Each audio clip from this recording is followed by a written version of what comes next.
Wish you all a very happy first International Prosthetics and Orthotics Day. Wish you all a happy first International Prosthetics and Orthotics Day.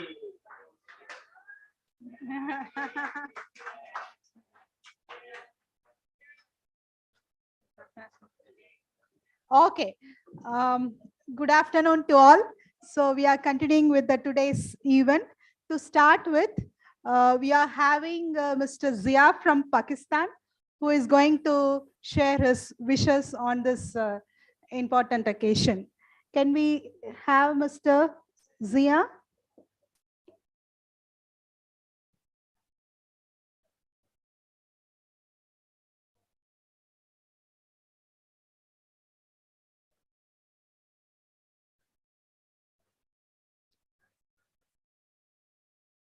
Are you available?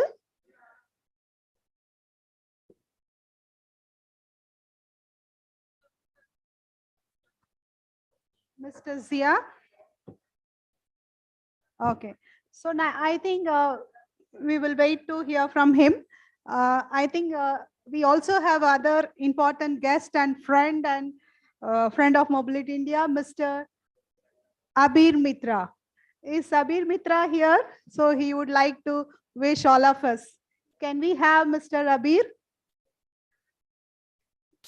Welcome, Abir. Am I audible? Yeah, yes. Okay. So first of all, thanks Mobility India for the opportunity to virtually witness the greatest celebration of International Prosthetics and Orthotics Day in India. And good afternoon, all of you. However, you know, it's still a bright morning in Nigeria. And the no appreciation will be enough to express gratitude to our ISPO that have brought us the opportunity to observe this professional day for the very first time, and I'm sure definitely for numerous time in years to come. It is late, but we say that it's better late than never.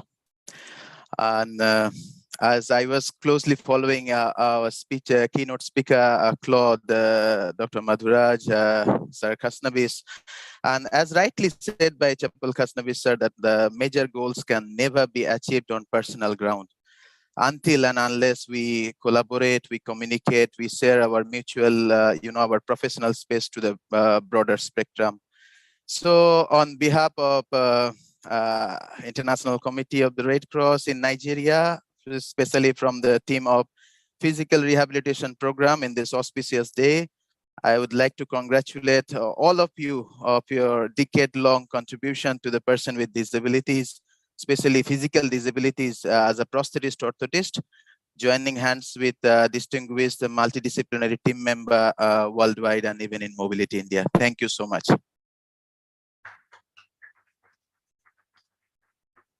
Thank you, Abir, for joining with us today.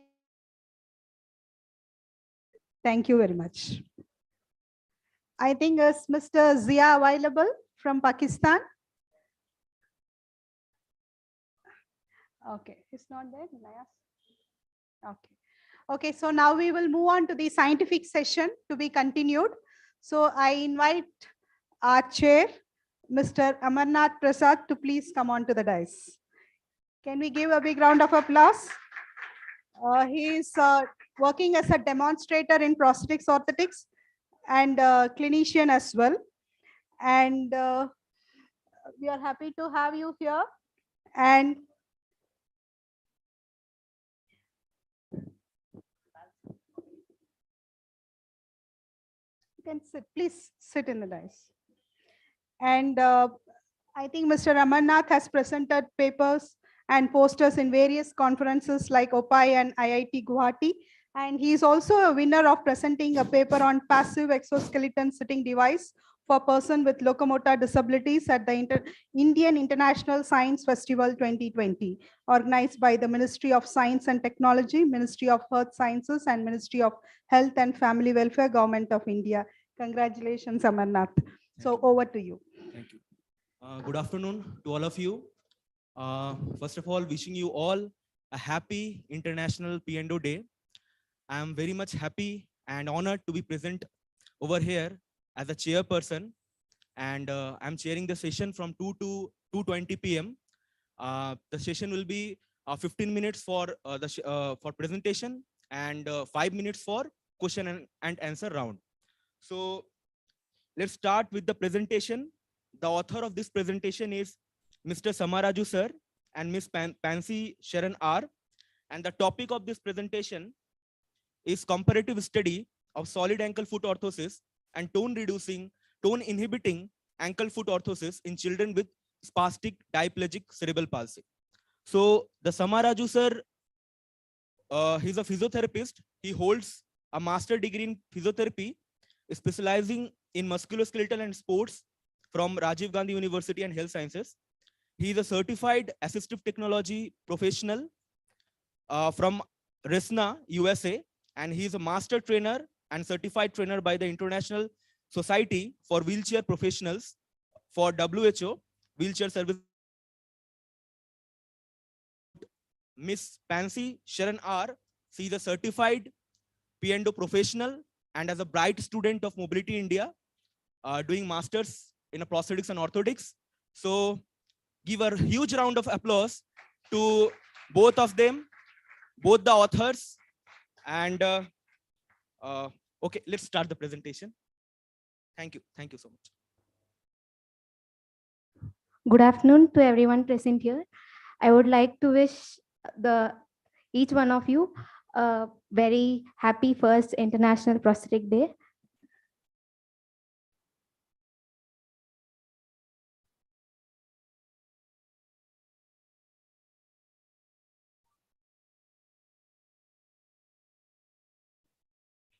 So the topic of my research is comparative study of solid ankle foot orthosis and tone inhibiting ankle foot orthosis in children with spastic diplegic cerebral palsy. My guide is Mr. Rajiv Kumar and my co-guide is Mr. Raju. And as we all know that cerebral palsy is one of the common causes of abnormal gait in children. Like most of the cases which we see in orthotic cases are cerebral palsy. And there are different types of cerebral palsy, like it's ataxic, spastic, athetoid, and mixed. But the most common type is spastic, and the patients which I have chosen for my study is spastic cerebral palsy. So the cerebral palsy children who have spasticity, muscle weakness, and decreased selective motor control, and because of these symptoms, they cause limitations in walking, and they have greater difficulty in mobility and restricted participation in activities of daily living. So there are several treatments aimed to prevent cerebral palsy. Those are physiotherapy, pharmacological treatment, orthopedic surgery, and use of orthosis. The children with this condition are being indicated, mostly the lower limb conditions are being indicated and treated with both the orthosis, that is the solid ankle foot orthosis and tone inhibiting ankle foot orthosis. So first we'll see about what is a solid ankle foot orthosis. It is most commonly prescribed brace, which covers the entire posterior calf and the medial lateral borders, and it biomechanically controls the ankle with a 3.4 system, but to prevent excessive ankle plantar flexion. But a DAFO is a type of an inhibitive AFO, or specifically called as a DAFO 3.5, which is offered by Cascade DAFO, is a full wraparound shell, which gives a flexible control of foot position, and the posterior strut, as we all see, it provides a leaf spring-like resistance to control both ankle plantar flexion and dorsiflexion.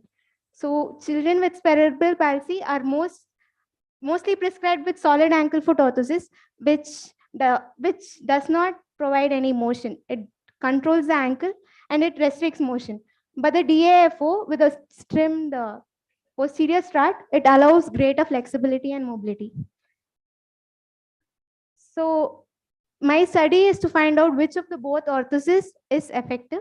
So if the effective orthosis is found, so it would be helpful for the children with spastic cerebral palsy to use the appropriate orthosis suitable for them and to enhance their mobility and improve their ability in working. So my research question is there any difference in the effectiveness of treatment of tone inhibiting AFO and solid AFO in children with spastic diplegic cerebral palsy? My null hypothesis is there is no difference between the effectiveness of treatment between both the orthosis, and alternative is there is a difference, that is tone inhibiting AFO is more effective than the solid AFO.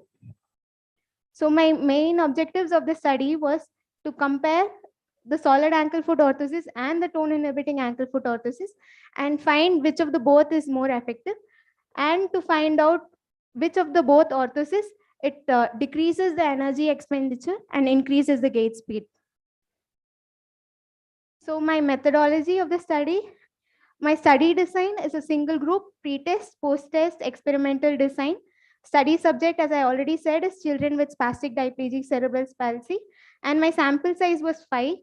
The study setting was in Mobility India itself, and the data was from Mobility India. My sampling method was convenient sampling method, and my study duration was 6 months. So my inclusion criteria, how I selected my patients, where it's spastic diplegic cerebral palsy, GMFCS with 1, 2, and 3, age 4 to 12 with minimum, and the patient should have used the solid AFO at least 3 months, and modified Ashworth scale less than 3.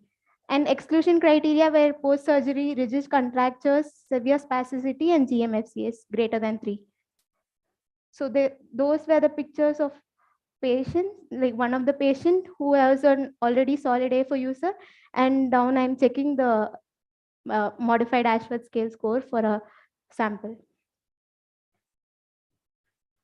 So the methods of data collection, I took 5, the sample size was 5, and the mean age for the 5 children were 5.7, 4 male and 1 female.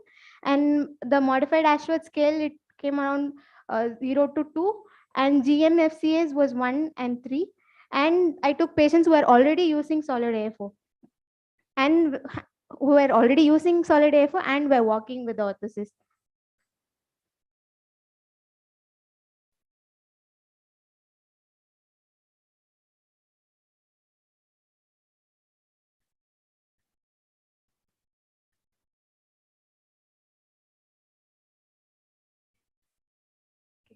So first, I called the patients who were already using solid AFO and took my outcome measures were energy expenditure index and gait speed. So in energy expenditure index, I have to take the resting heart rate and the walking heart rate of the patient, and gait speed was calculated by distance by time. So the patient arrived and I have taken the outcome measures with the solid AFO, and then I have fabricated the DAFO, which is a tone inhibiting AFO, and given them, and they have used the orthosis for 4 weeks, and after 4 weeks I have taken the outcome measures again. So those are some pictures of me taking the heart rate, resting, and the working heart rate.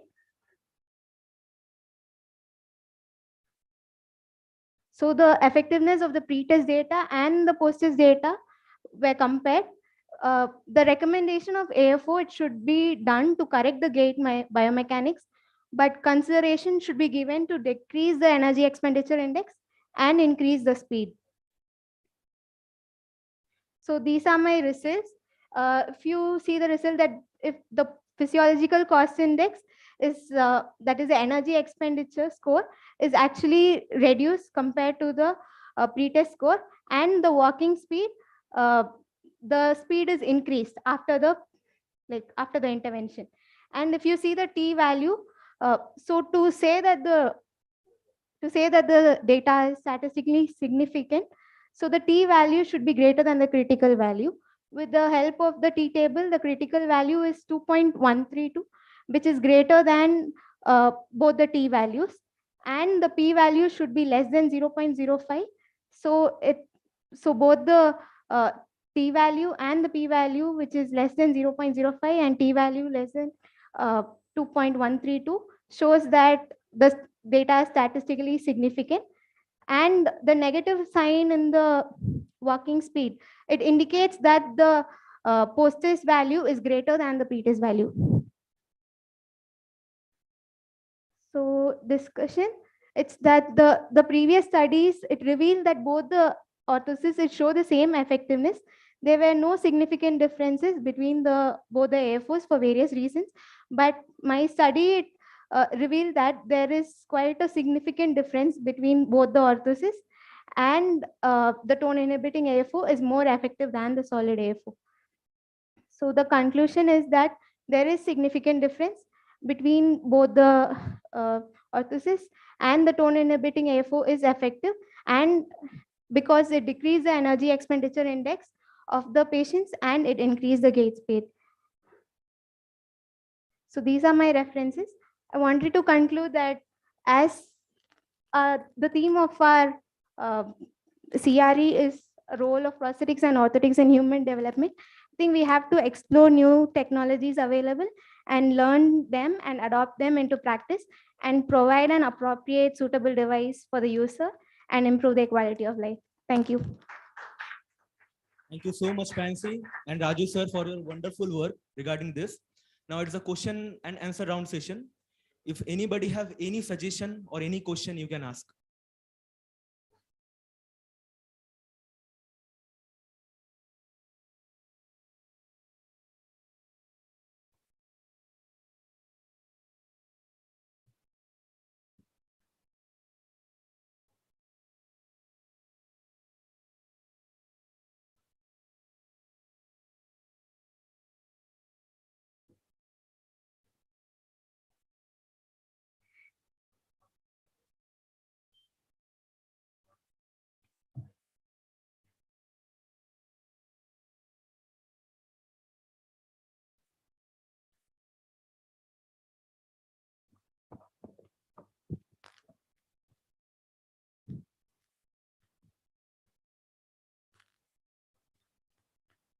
So it was a nice presentation. I have a question regarding to the intervention, second intervention. Is the first, it was like using 3 months. What was the gap between for the second intervention for the adaptation? So it was 4 weeks after giving the orthosis. Like I gave the orthosis, and after 4 weeks, I took the outcome measures. Thank you. Okay. Anybody have any question? I think it's clear to all. So we can end the session. And my suggestion to all the master student, like हौसले बुलंद कर, रास्तों पर चल दे, तुझे तेरा मुकाम मिल ही जाएगा, अकेला तो पहल तो कर, काफिला खुद बन ही जाएगा. Okay, thank you so much.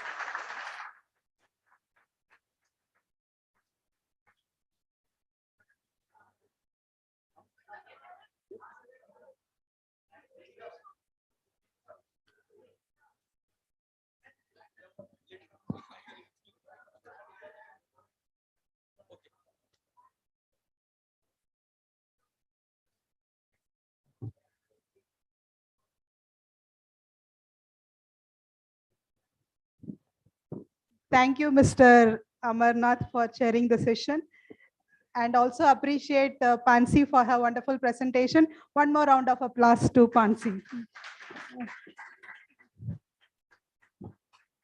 I think we'll move on. I think now Mr. Zia is available. Can I request Mr. Zia to share the wishes on this P&O Day? Thank you very much. And I'm really sorry I was away because I went for a prayer. So anyways, greeting from Pakistan. This is Ziaur Rahman, President ISPO Pakistan. First of all, I would like to congratulate Mobility India for organizing this CRE program on a very special day, on a P&O Day. Then on behalf of ISPO Pakistan, I would like to say a very happy International Prosthetics and Orthotics Day to all P&O professionals. I must say heroes. P&Os are heroes. Those who are working all over the world, because P&O play, I think, a very important role in the rehabilitation of persons with disability by giving them prosthesis and orthosis with their extensive knowledge and skills.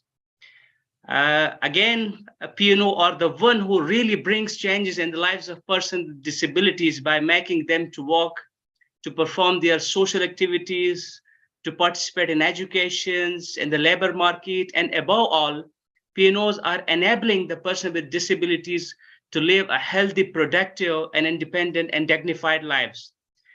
I would say thank you to ISPO and its visual leadership for giving us our identity in the form of this P&O Day. Last but not the least, I would like to say thank you to Mobility India, especially Madam Ritu, for inviting me to this CRE program. This was my first event with Mobility India, but from yesterday, I have learned so many things, and it's a good experience, and I'm looking forward to have more such event in future as well. So thank you once again, Mobility India and your wonderful team for doing this wonderful job. Thank you.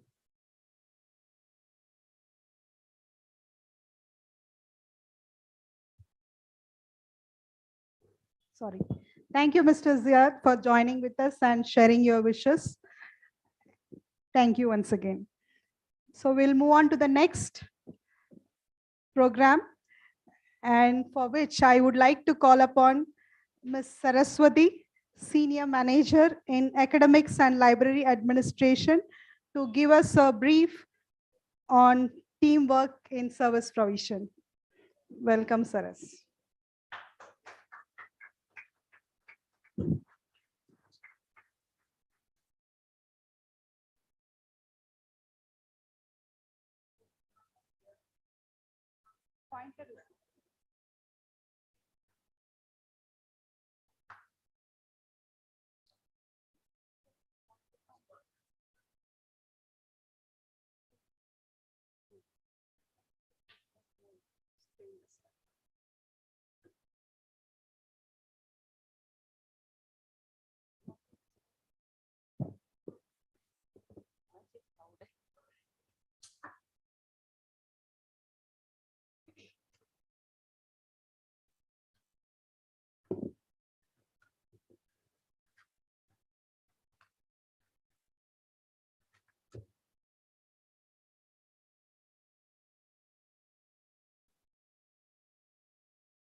Hello.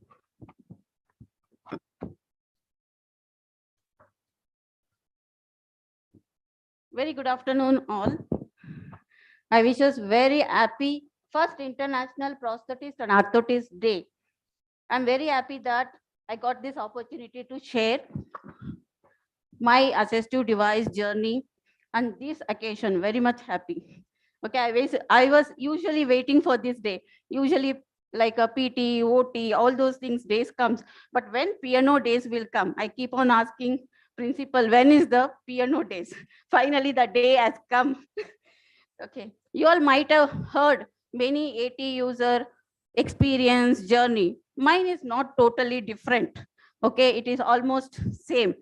Okay, but two things is different happened in my journey. I just want to share here. It would help you all when you all fabricating and fitting a devices. I am also polio victim. I supposed to undergo surgical intervention at the age of 10. Unfortunately, it got cancelled at the last moment. But at the age of 20, I got motivated by CBR workers, my ex-colleagues. Why not you go for surgical intervention? Okay. But when I went to the doctor saw me and you're already quite aged. So we promise only 30 to 40% success, not much. So what I was thinking that time, something is better than nothing. Okay, I used to use the knee to and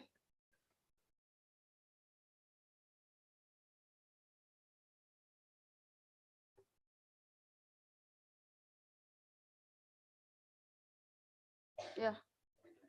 This was my posture at the age of 20. For walking long, I used to use auxiliary crutch, and in the home or internal environment, I used to use hand to knee gait. This was the posture.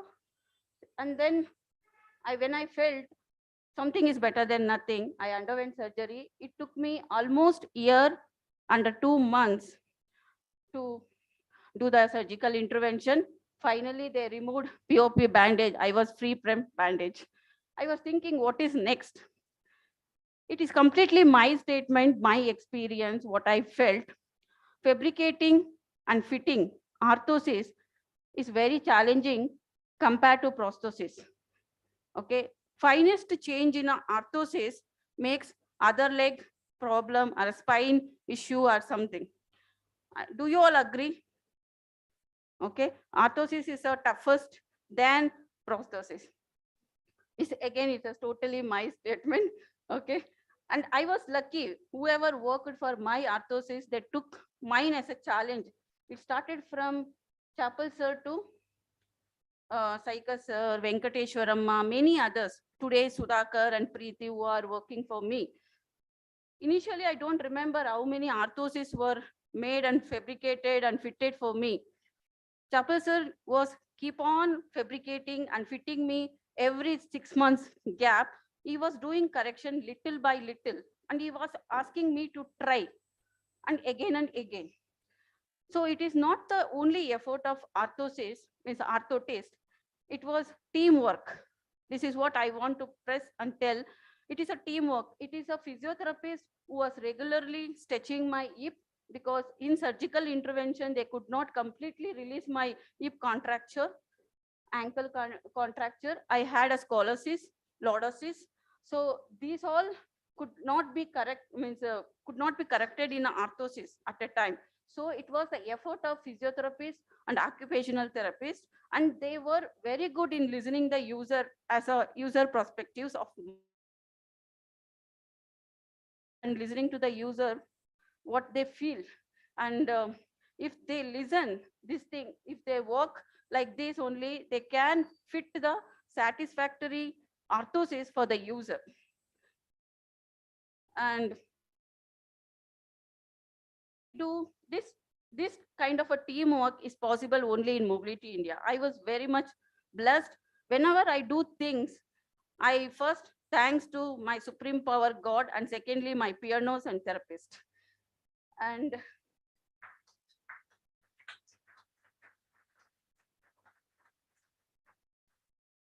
working, studying, and working in a different state or country or extracurriculum activity, marriage, motherhood, it is not extraordinary for others' life. It comes and they enjoy the life, but it is challenging for person with disabilities. Okay, keeping a disability, how they manage these all things, it is really challenge. And again, society will not accept all this. Okay, it is a sigma. So when these my devices really support in these activities. Okay, today I'm more in desk job. When I was initial my career, I was walking around. My job was demanding more walking in different surfaces, climbing, and independently handling my means household activities, everything. It was only possible because of my AT device, because it is fitted good. And I was happy I was able to manage with that. So at the last, I just was tell teamwork, one thing. Second point is listening to the user. Two things really helps in fitting a satisfactory orthosis. And I also thanks Mobility India to make me a part in the development of human resources for the same field. Okay, so that I can contribute back to the field indirectly. Thank you all for listening patiently.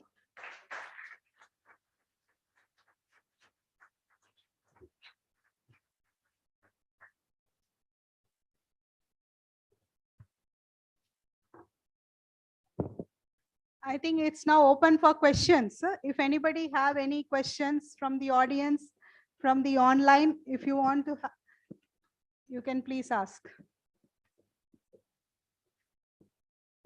I think Nayas, can you please pass the mic to Ritma?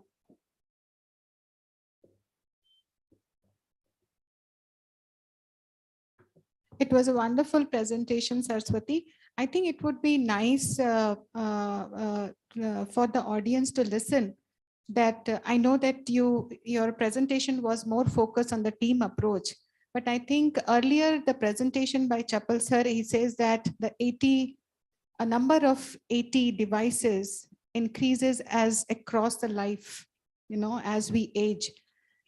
In your journey of using orthotic devices, can you also a little bit give an insight to the audience that, the number of devices or the various types of devices, how, it has helped you and also you had to access different types of devices at a different stages? I started with HK4 because contracture was there to release. So later, yes, I started using when after the surgical intervention, HK4, apart from the physiotherapist doing, it will relax the contracture. Later, I shifted to the K4 because in HK4, what was happening, weight bearing, when I'm claiming the steps or going in a try, it was very difficult because I have to lift whole body to claim myself. So the energy consuming was much higher. So, so I told it is very painful. I am not able to manage outside. So to release my ankle contracture, they given a A4 splint to use in the night. And then I had a scoliosis. It was a back pain. I got a spine orthosis. Apart from that, when I go outside in the different surfaces, I use the auxiliary. No, before I was using auxiliary. Later I used elbow crutch, and then I uses in the kitchen a modified chair which is little bit higher than the normal chair, so that I can make a roti, sabji cutting and all those things. That is also like it assist me in working.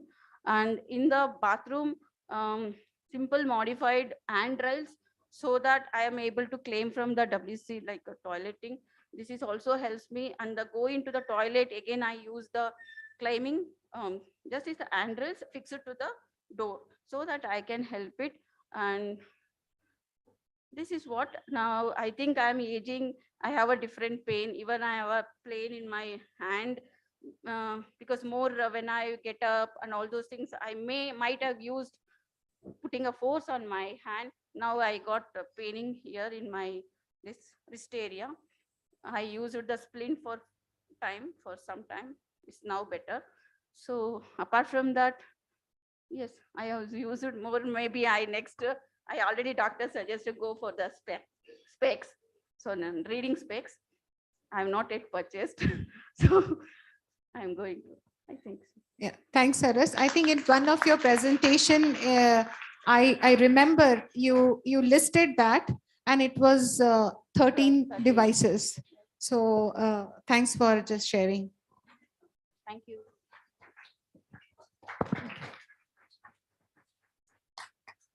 Sarah, excellent. But the important thing you said in your home, you said at your workplace, but your commute to the work, your transportation, your first three-wheeler. If I remember, I think after your surgery, after you having your devices, I think for you to commute from home to work, I think a three-wheeler at that time, I can't remember which year, 2002, a three-wheeler, which was an accessible transportation, was provided. That made you very comfortable to commute between your home and workplace. I think all this today, if you see, heard Claude in the morning, he also mentioned enabling environment. It's not only your processes, orthosis, or different devices. I think it's got to be an enabling environment as well. Workplace is very accessible, Mobility India, but the outside world. So I think here even Sarah plays a role of ensuring that how you make the other places also more accessible other than the organization. Yes. I think these are certain things as a P&O also we need to look at it. MI could be accessible, or where they come for the service could be accessible. What about the other world? So I think enabling environment is very, very important when you all look into this as well. Thanks, Sarah. So that was one. Access had it in different bus station and government taken that all work out. Sometimes when we face a problem, but in some area now recently they put out railings. So with that support, we are able to access. A lot of things changes happen in Yes, Bangalore, changes your happen. metro stations and everything. Yes. But it's That's very good. slow. Yeah. Slow phase.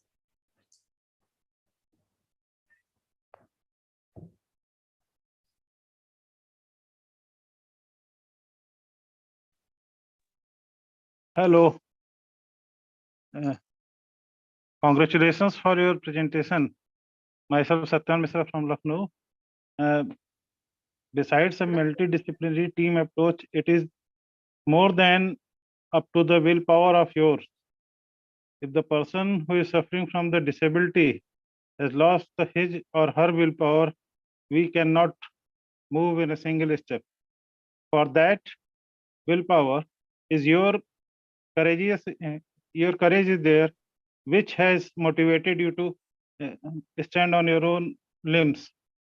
Also, one more focus when we are living in the approach of multidisciplinary team and specialization. Barrier-free environment is the need of the time. For that, low floor buses and modifications in the four-wheelers is also easy for accessible to the all disabled, all physically challenged persons. And in all your slides, whatever we have seen your presentation, we are very motivated that yes, in a team, if the patient, we are not getting the support of yours, we cannot do a single step. For that, motivation and willpower is also a key factor for the leading a successful life. Thank you.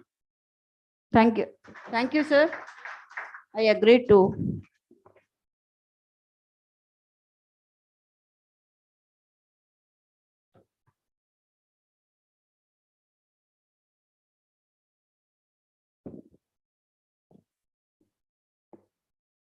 Thank you, Saras, for sharing your experiences and the use of assistive devices in your life experience. Thank you for that. Can we give a big round of applause to Saraswati for sharing her experiences? Learnings and the live examples and experiences. Hope it would be an enriching. And now we'll move on to the next program, which is about the panel discussion 2. It is more about multi-sectoral perspective. So where we have the representatives from industries, professional, user, innovators who would be part of it. Just we need just 2 minutes to organize, and then we'll start with the discussion.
Attention, please.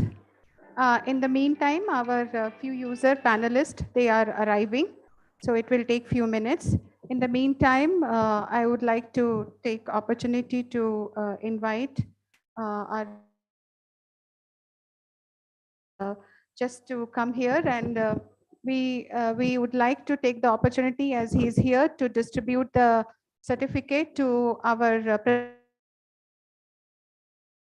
presentation.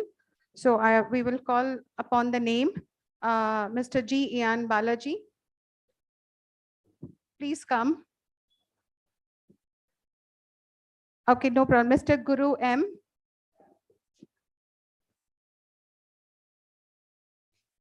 Mr. Karthik Rajan.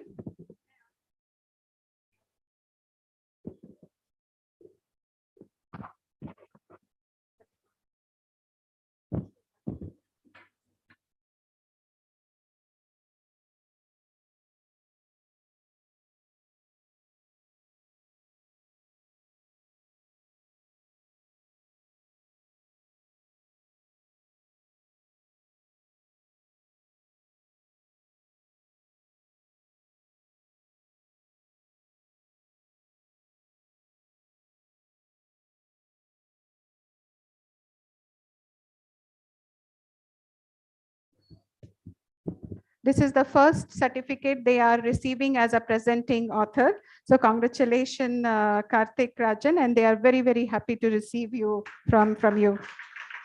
The next, Mr. Ravi.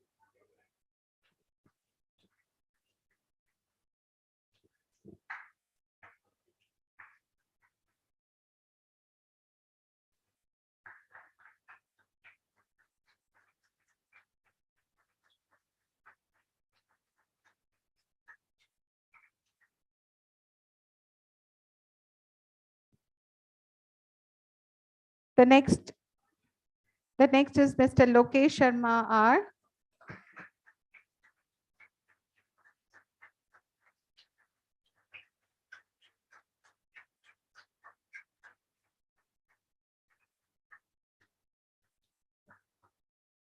Miss Kajal.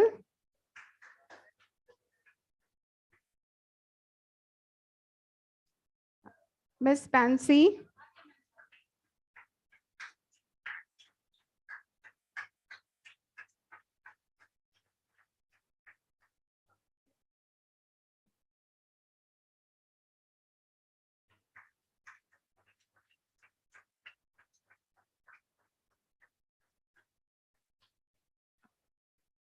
Miss Kajal Sharma.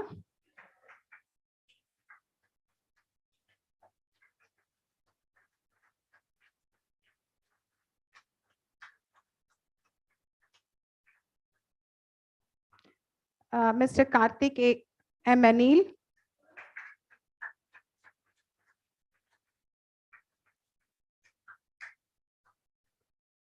Mr. G. Inyan Balaji.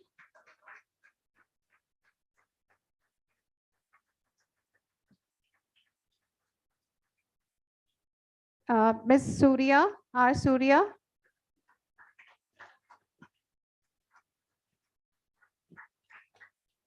Is Surya here?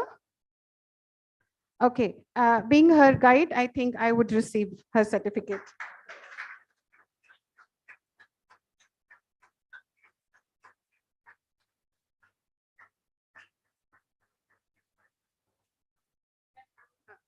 And is Guru here? Okay, no problem. Who's Guru's guide? Jibin?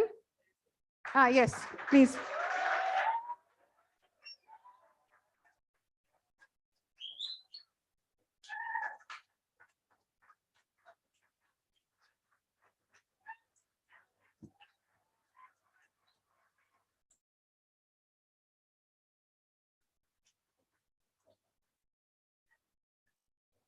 Thank you, Mr. Madhuraj, and you can take a seat as one of the panelists. And over to Vanilla.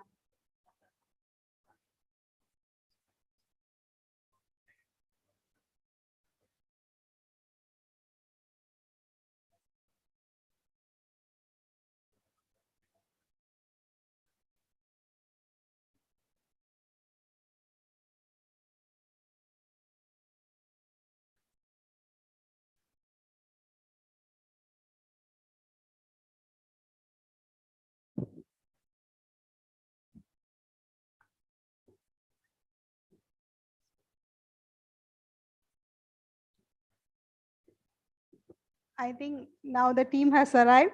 So now first I would like to call the service users in the panel.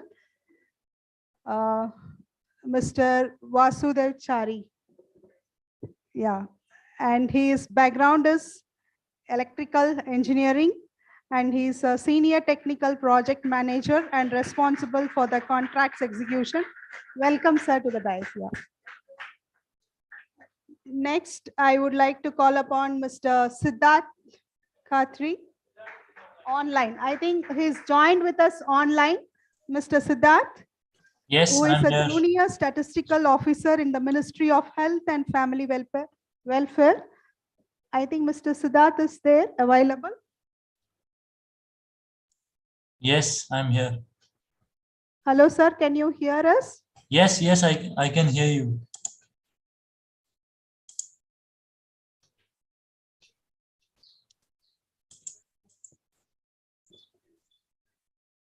Okay.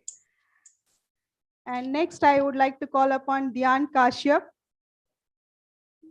to the stage, who is pursuing the second PUC at the St. Joseph Pre-University College.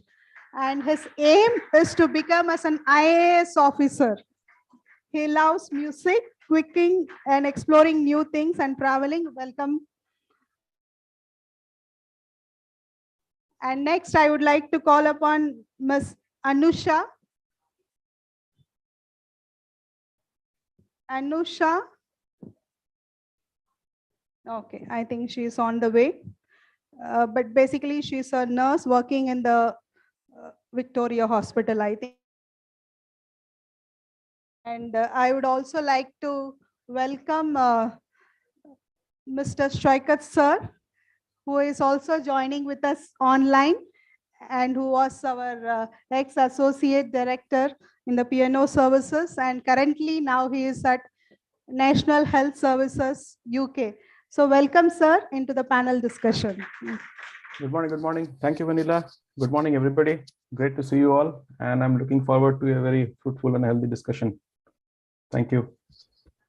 Thank you, sir. And I would also like to request our academics director for moderating.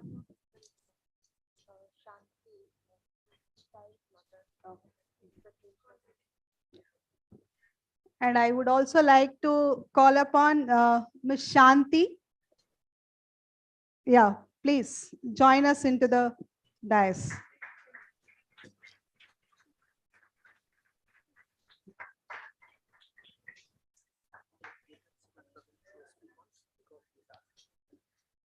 Mr. Siddharth, can you speak so that we can see, is it audible? I can hear you. Yeah. Okay, thanks. Yeah. And I would also like to invite Mr. Vinay. Yep. Mr. Vinay. Yeah. From the Good evening, everyone. Yeah, I think. Welcome all. Over to you, ma'am.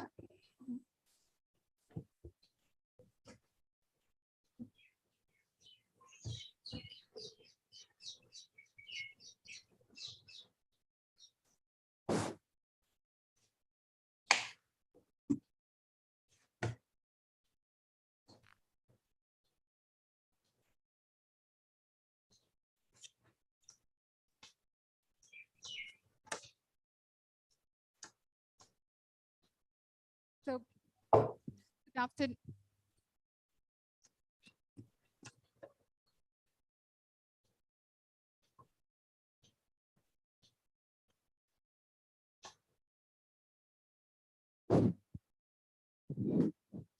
Good afternoon, our great panelist, Shri Vasudev. Mr. Siddharth is online.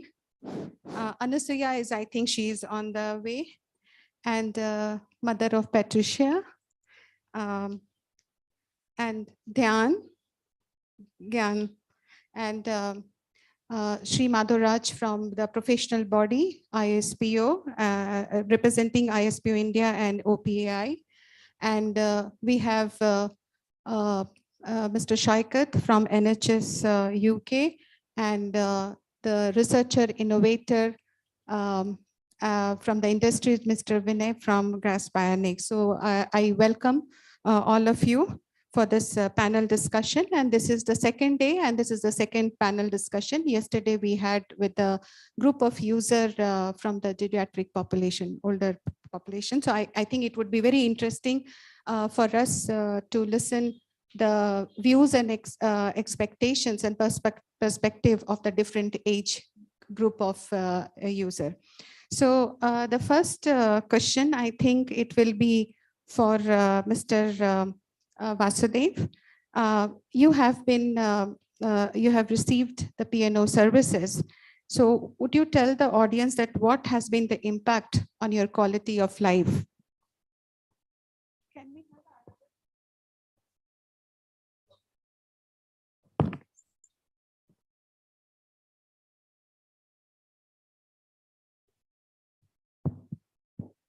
Yeah, thank you. Thank you for inviting me to be part of this great occasion, because this P&O Day, it was never heard in past.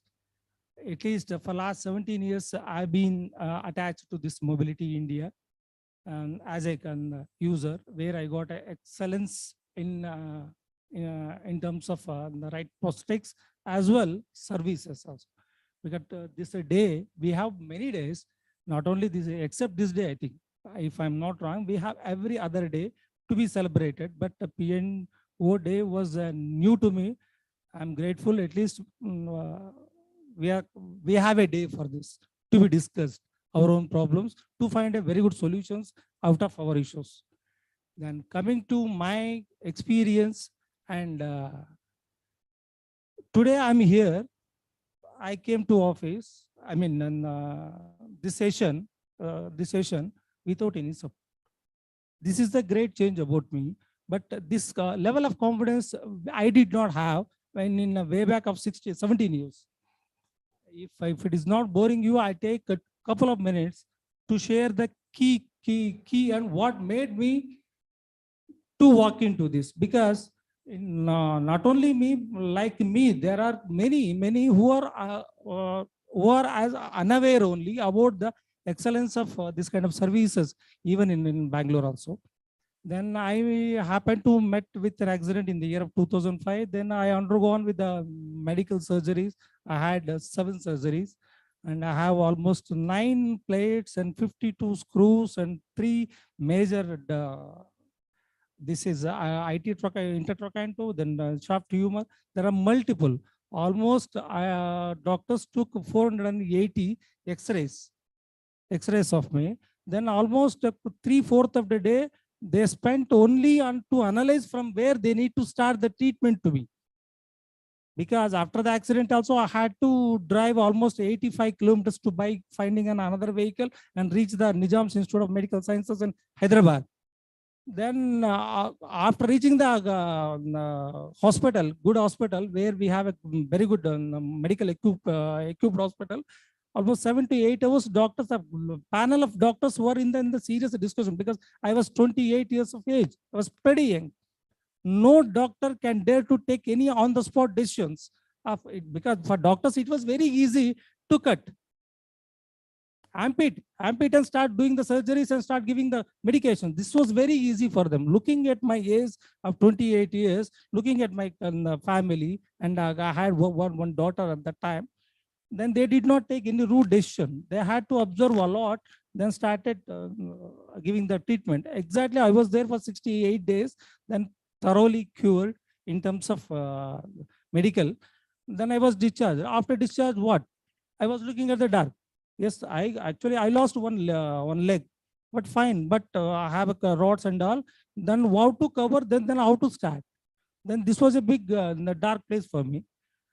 Then the physiotherapy went on for almost 1.5 to 2 months time. Then all the tissues also were broken. Then I made doctors were made me physically healthy. Then how to step into the society? This was a greater challenge then, but I did not see the world actually. Whatever we see the light here, this was a dark.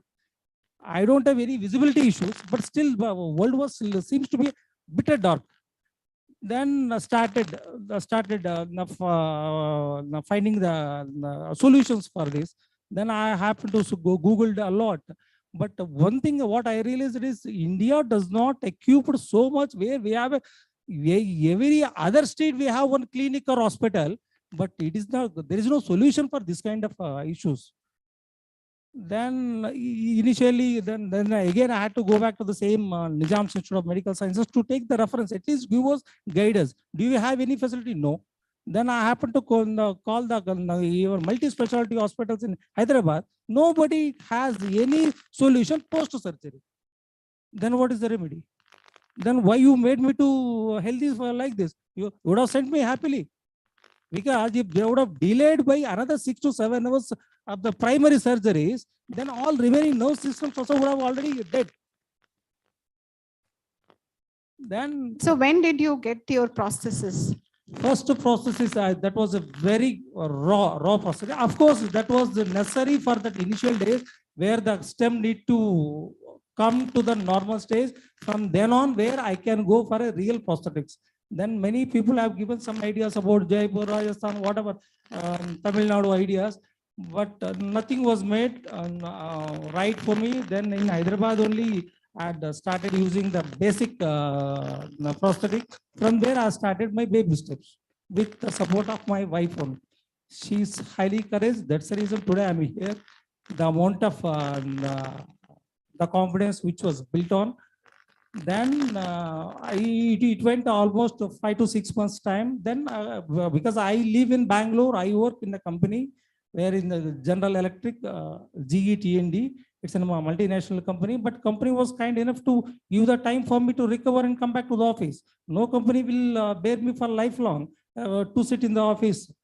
So almost I took the 1 year time, but I could able to come back to the office within 7.5 months with the basic prosthetics. Then soon after reaching the Bangalore, then because since I was so blessed, my one of my colleagues stays in nearby the JP Nagara, then whose daughter also is getting a treatment in the mobility. I got to know the reference.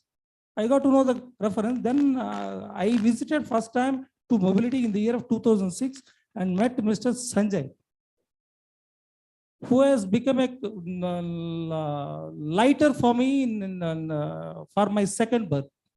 Then he took almost 10-15 days to.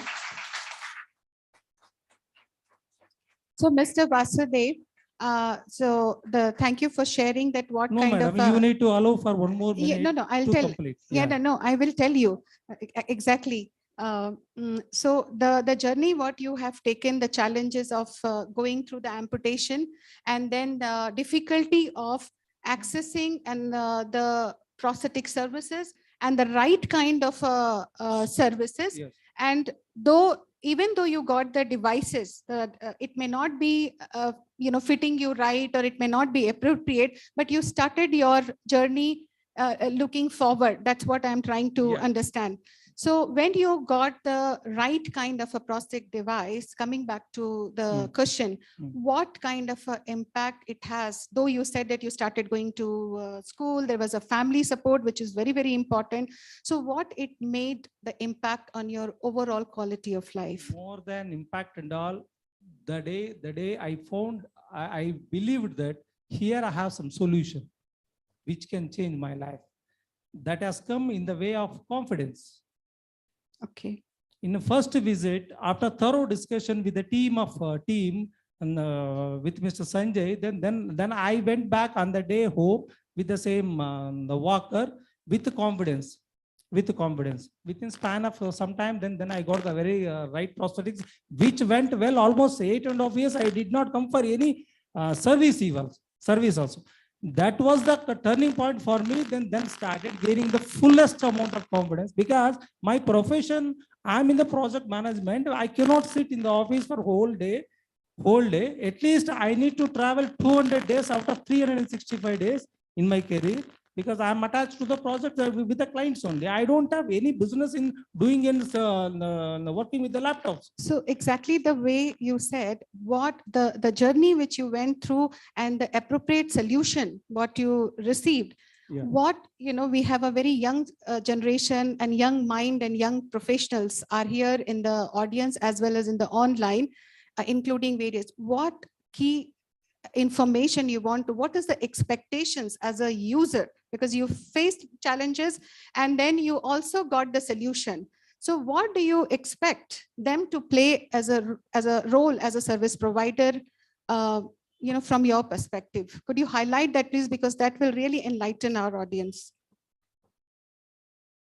The expectations from this kind of services are, these services are to be very, very limited, limited for access. But since we are all staying in the cosmopolitan city like Bangalore, we have this. But I had to face the same situation when I was in the business travel to Jammu. From there, actually, this prosthetics has already passed the 8.5 years of service. Then there was a disconnection took place from the prosthetic. Then lock got cut. Then what do? I was stepping down from the 3rd floor to 2nd floor. After initially I was waiting for the lift, but that has got a lot of queue over there. So I thought, let me go down. Then I was climbing down. After the 3rd step, then this thigh is coming out. Then the foot remaining prosthetic area was remained on the step only. Then that was the 2nd jerk. Initial jerk when I met accident. 2nd jerk for my life. When these two have become separated, what do you do then?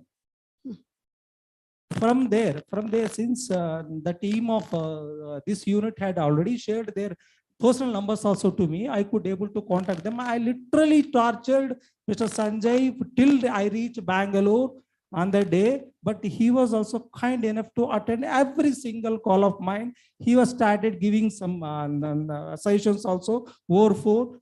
Somehow I could able to manage till to reach the hotel, checked out, then went to the Jammu. Jammu airport is not like a regular airport where we can take additional special services to get the boarding passes and board on the flights.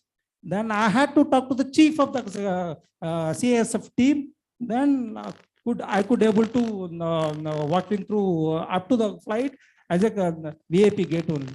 But unfortunately, then I had to land in the Hyderabad again. That flight never flew to Bangalore. After reaching Hyderabad also, then with his suggestions, somehow I could able to manage here. The whole the point here is we have very limited equipped excellent service center like mobility. But what about the people who go out? Because nobody cannot be in the same place. Then is there any plans for mobility or any agencies who need to be part of this kind of system to spread this kind of service centers to be available across the India. Yeah, thank you, Mr. Vasudev, for taking us your journey with the challenges, the solution, and the recommendations what you're giving. I think we have, so we have president or a national professional body. So I think I will refer. But after this, I'll have some questions also. I will. Yeah. We are collecting the data all over the country, where the professionals are working. They're having the clinics as well as the government sector. If the patient like you have some problem in some place, if you are going from Karnataka to Jammu, if you have some problem, if it is not available in Jammu, at least nearby, where it is available, it is a reachable area, that we will be updating in our website within 2 or 3 months, everything, all details with their contact number, everything. This we are getting this kind of problem from all over the country. So this we are making it. We will be updating it within 2 or 3 months.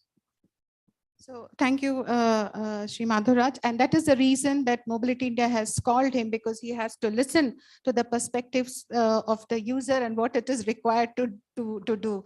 So now my next question, Gyan, I have seen you, being there since morning.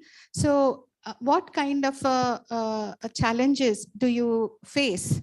And what is your suggestion and recommendation to the service provider or the professional Could you just enlighten us with your experience, with your journey? Actually, I was not prepared for this. But, Okay, whatever you are prepared, whatever you want to share, you are you are open to share. No problem. Okay, so okay, you can just tell that what kind of a devices are you using, Gyan? I'm using KFO. Actually, I was born with Little closer. Actually, I was born with a case called spina bifida, which is one of the rare case. I was born with spinal cord problem and with a foot drop. And before I used to use KFO, and I've been using KFO from since 7 years, and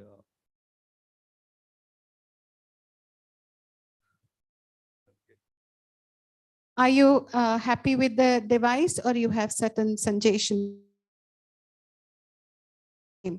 yes, ma'am. This is the forum. We have professional body president, we have service provider, we have online, we have researcher from the industries, innovators. So, feel free. It's not that you have to always say positive, whatever it's your experience, like how open, Mr. Vasudev, we need a panelist like that. So feel free. As a sports person, it has been very useful for me to access everything, like in my daily life. Actually, I can say it's been helping a lot for me. Without this, I can't. My day can't be started with this. Yes, ma'am. And I have to travel alone in the metro and take Yulu. And I'm a swimmer, by the way, international swimmer. Oh, very nice. Very nice. And Asian Youth Para Games 22. I would Close. Huh. Because there are people on the online, so they should be able to listen to you. Yeah. like, without this KFO, I couldn't do anything. I can't imagine my life. Yeah, that's great. So Dhyan is saying that without this, he cannot really manage. But now listening to you that you have achieved so much. So do you have any expectation from the Orthotics that what kind of a devices you should have, which is a hindrance for you to, performing your sports activity? While performing the sports activities, I get some problem with my KFO, like the screws coming out, and with the problems with the lock. Sometimes it gets stuck, and sometimes it breaks. And there are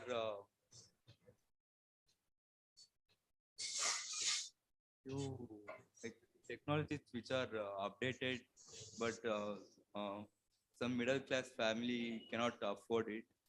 So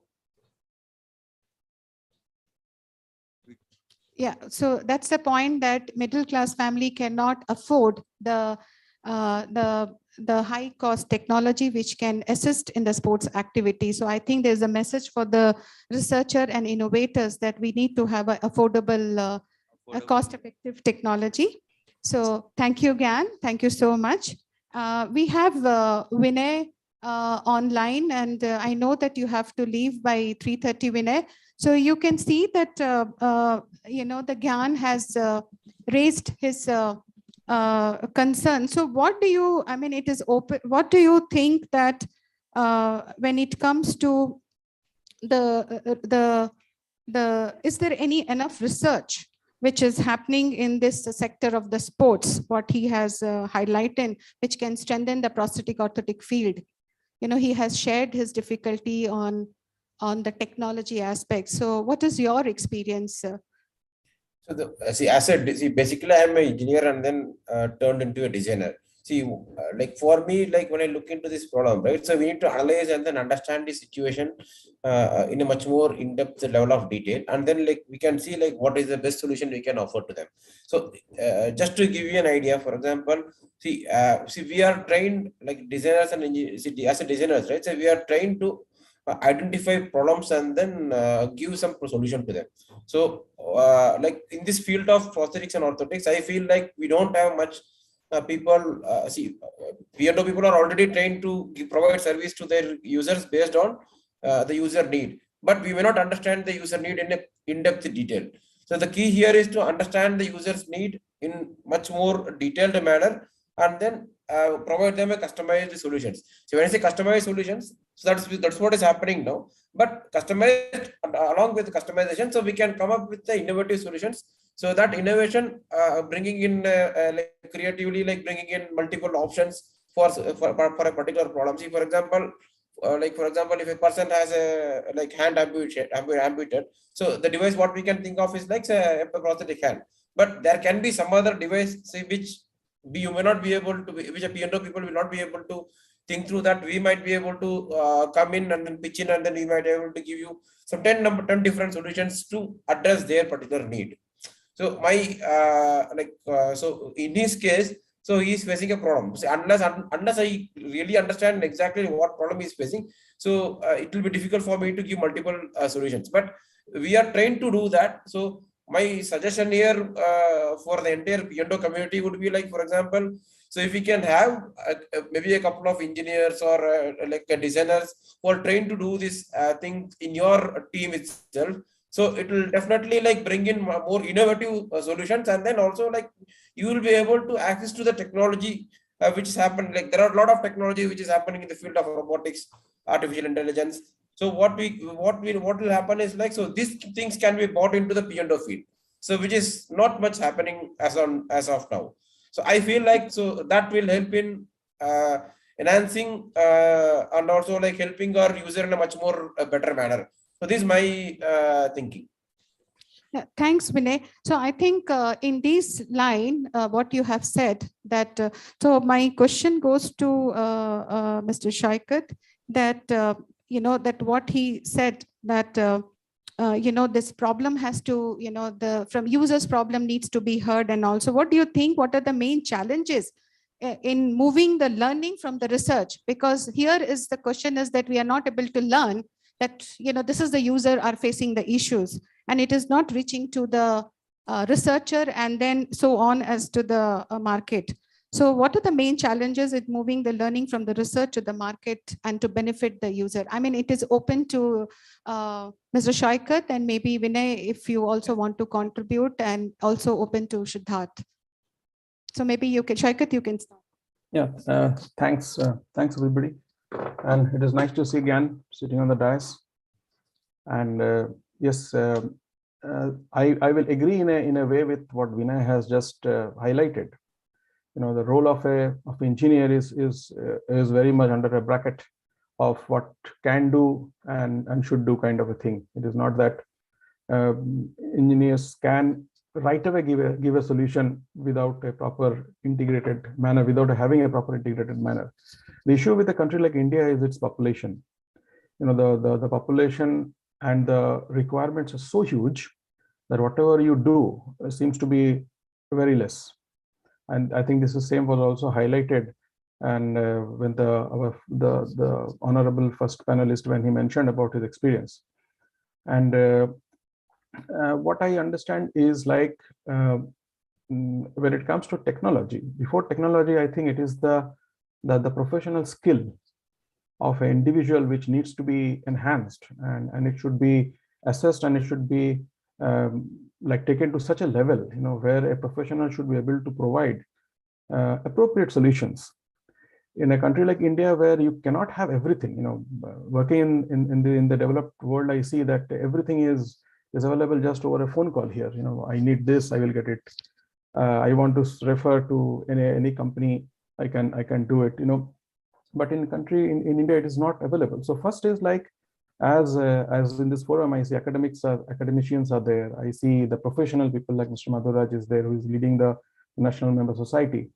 And it has to start at the root, where a professional need to, like a professional prosthetist or orthotist, and need to understand the people's requirement first, then the technology comes later. Like if Gyan needs a orthosis that should help him for swimming, so people have to think out of the box to see that what kind of material and what kind of design should be in place to ensure or help Gyan swim.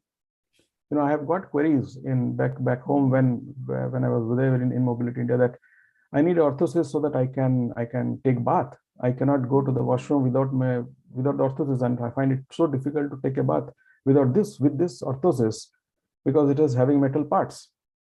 You know, so we had to design a orthosis which do not have metal. But this can lead to a call for further innovation. It can lead to a call for further design modification, material enhancements, components enhancements. And of course, then it has to be linked with the availability of funding at the national and at the international level. It has to reach, it has to have a very mass perspective reach, so that people who do not think of it can start thinking of it. You know, nowadays, you know, people who do not have option of asking this question, or this question does not come into their mind that I need a waterproof orthosis or a waterproof prosthesis. So they can start thinking on that line. I know that people crawl to the washroom for taking a bath because they cannot use the prosthesis or orthosis. So I feel that it is a very, very multi-sectoral thing, where last decade has been very, very encouraging, where we have seen lots of researchers, innovators, engineers, and I have been working with Vijayan since last more than 10 years now. And but working 10 years, how many products have we brought into the market? You know, that becomes the key. So, and of course, I know that it relates to the time, and it relates to availability of funding. So, as what I could suggest is that a national body, institutions like Mobility India and the government has to separate research and innovation and academics in a very calculated manner. So the student who after graduation, if he wants to go into a research, should have full pathway to go into the research. And if want to pursue clinical activity, should go to the clinic. Somebody wants to do academics, should go into the academics. But this all has to be linked together. Our field cannot work in isolation, you know, as it is having a very multi-sectoral involvement. So I see that there is a huge scope, and there are huge opportunities for the development, and more engineers, more and more design people with design concepts, and people like users. You know, our key focus center point is the user's perspective, as Vinay said. Until unless we go in depth and understand the problem, I cannot come out with a solution. So I will. This is the point I leave you on now with. We can discuss further. Yeah. Thank you, Shaikat. And Siddharth, Mr. Siddharth, would you like to add anything in this, your views? No, I guess all the points have been already made and put forth very, very succinctly. So. Yeah, okay, thank you. So Vinay, I know that 3:30 you have to leave. So when it comes to, I know that you talk about artificial intelligence and the other upcoming technology, and but when it comes to affordable and then, you know, deploying in the market, and engineers and designers are the key people who are involved in this. So how do you see their role as an engineers and designer in P&O sector today? Because it has been for the decade, and then now this is the first today we are celebrating the first International Prosthetic Orthotic Day. So how do you see their role today for P&O sector as well as a AT as a whole? As I mentioned earlier, imagine that. Now actually, say for example, take an example of Mobility India. So Mobility India have a P&O people, and then they have this therapist. So maybe it would be a good idea to have an engineer and then designer in their team. So who will be like, for example, a designer along with the P&O people will be able to understand the user's need and then their problem in a much more better manner, and then they will be in a position to give you multiple solutions. So like, for example, for time being, so there might be, I'm not saying that there is no solution, there are solutions available, but we don't know, like, see, for us to innovate, so we need we need a multidisciplinary approach in the field of AT or even P&O sector. So that can be brought in, like for example, by bringing in an engineer or a designer into their field. So what will happen is, like for example, their perspective will change. So these guys will bring in a different perspective, and then so with that, right, so we'll be able to come up with a multiple solutions. And then with an engineer team, right, so we'll be able to like bring in a technology, and also like see if we can be made at a cost-effective manner, because these guys understand like how the manufacturing processes, and then how it can be made cost-effectively. So putting to them together along with this team, right? So bringing in an interdisciplinary approach along with engineers or designers into P&O, and then assistive technology field will definitely like enhance this process. And then I strongly believe that this will come up. This will, because as Indians, right? So we come up with different solutions. Like for example, we do some jugaad solutions for ourselves. So we are known to come up with cost-effective solutions for complex problems. So if we can have this multidisciplinary approach, I strongly believe that definitely like this is going to help us, and then not only India, it is going to help the globe, like coming up with the better solutions for this AT and then P&O sector. Yeah, thanks, Vinay. And that's why we have this panel of having a, to get insight from the multi-sectoral perspective. So thanks, Vinay. And now my next question goes to mother of Patricia. So, from your, experience with your daughter, so what are the challenges have you encountered, and what kind of messages you want to give it to the service provider? Good afternoon, everybody. It's a very happy moment for me to share things with you all, because we have an experience of using the devices of many years, and I'm the youngest of it. Maybe it's 5 years for me to go through this, what my daughter is facing. But in that 5 years of struggle, what I'm going through, MI mobility has been a role model for my experience to lessen my burden wherever I've been struggling enough with. Ma'am, can I just share the how Patricia was before, and then I can yeah, sure. Okay. Just a short story how Patricia was. Patricia was born as a normal child and a very energetic child, and she's a very good swimmer. You can join with my daughter. So she's a very good swimmer. She was studying still class 3. And in 2019, she's a recurrent of GBS with, in 2019, she had a cardiac arrest. And that's the reason she's been bedridden like this and had to face through many difficulties. And when we entered into MI, we didn't come with an idea of what MI was at all. This line of life, what I'm going through now, is a very difficult life, but you guys have made it a beautiful life for me to go ahead with. Okay, MI, when I came here, was a chair, which I'm not able to know the name of that, ma'am, but Raju sir gave us a suggestion of what to be used for the child. So I was like a layman entering into MI, didn't know what is going to happen. I came with the ventilator with my daughter inside MI. And I didn't know why she is here, what am I going to use, nothing was known to me.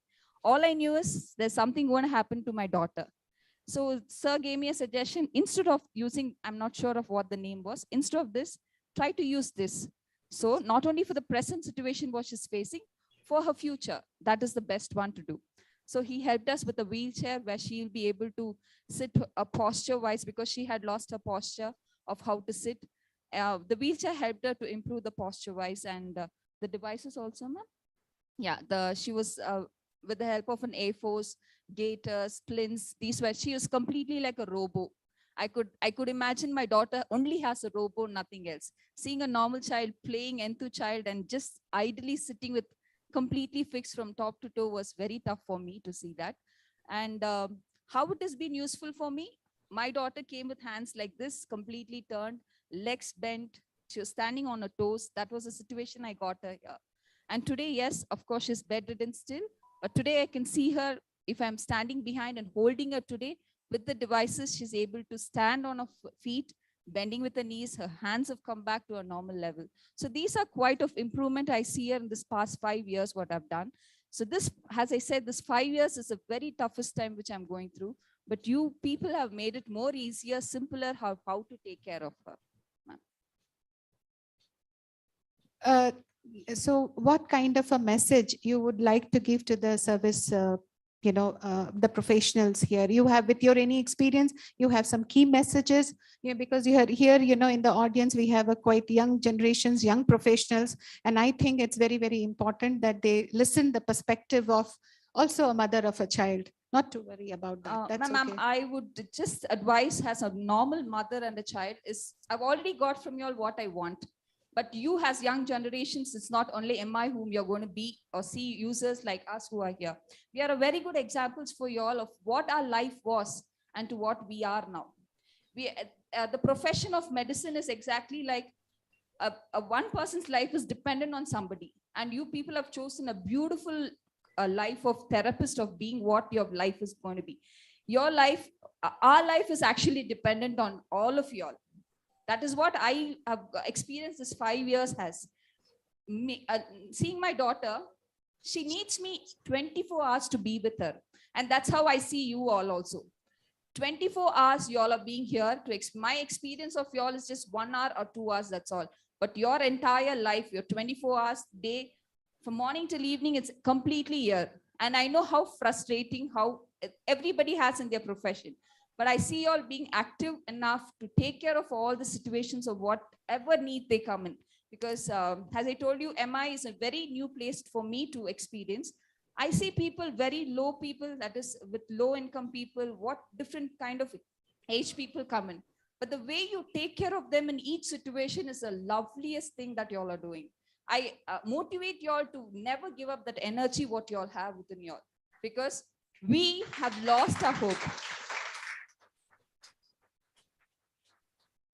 I'm here with a very burdened heart actually, but you all have made it a very, very, pressure is more for us, but in that pressure of 24 hours, this 1 hour, 2 hours, what I come here, I see a relief for myself. Maybe not carrying her, maybe not doing exercise for her. That 1 hour is a free time for me. She's in a safer hand. That's what I feel. Safer hand with the safer people of what she needs to be. As a mother, yes, I know I need to take care of her, feed her and everything. But has a professional need, a medical need, what she needs, it's only all you know what she needs. Or the users like us, what they needed.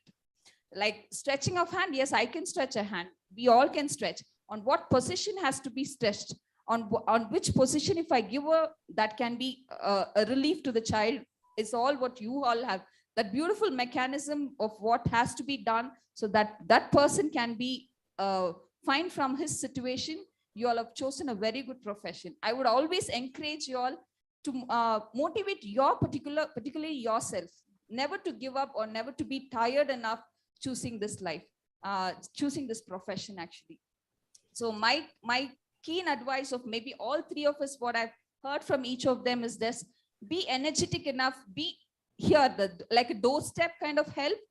Just whenever they come, I have seen all of you all. I have my 5-year experience. I've seen most of the people here, and most of them, what I've seen is that enthusiasm, or maybe that is what the profession teaches you. But the need, before even I come and ask them what you give us, that's a wonderful thing. And I thank you all for doing that. Please continue, keep doing that for yourself. Thank you so much. Thank you so much. Listening to your voice, your daughter is also responding to that. That's so sweet, actually. So now my, Siddharth is here online. Can I just turn her and come up one? Yeah, sure, absolutely. Sorry, Yeah, feel 1 free to minute, do sorry. that. Not an issue, because I think, she's listening to you and she's responding.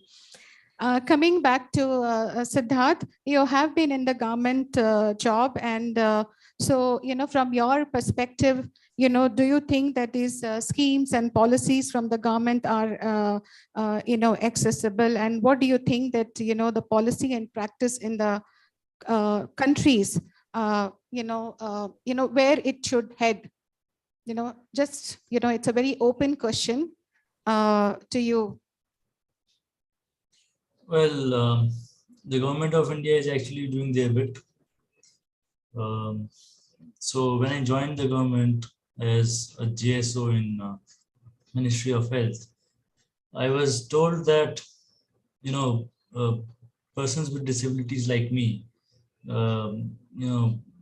are actually eligible to get double the transport allowance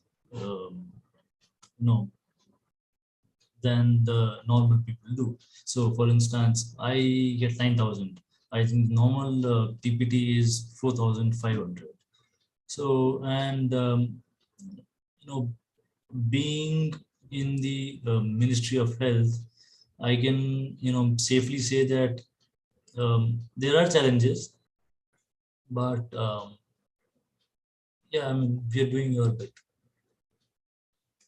Okay, so thanks, Siddharth. And very quickly, in a few sentences, what was your when you have accessed the services, P&O services, what was your challenges and what key messages would you like to give to the service provider here? I can elaborate on that very nicely. So, sure. So I started my relationship, or you can say with MI started in 2008 when I underwent a major surgery in Recoup, Bangalore only. When I started the, and I wear ankle foot orthosis, EFO. So when I started,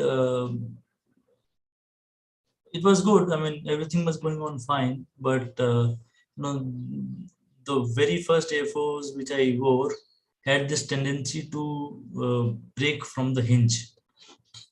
Subsequently, that problem has gone, but now a new problem arises, which recently also I went to Bangalore. When I went to Bangalore, I told Sanjay sir also that nowadays the hinge won't break, the screws break, and the screw breaks in such a fashion that you can't actually take the screw out without applying some external force.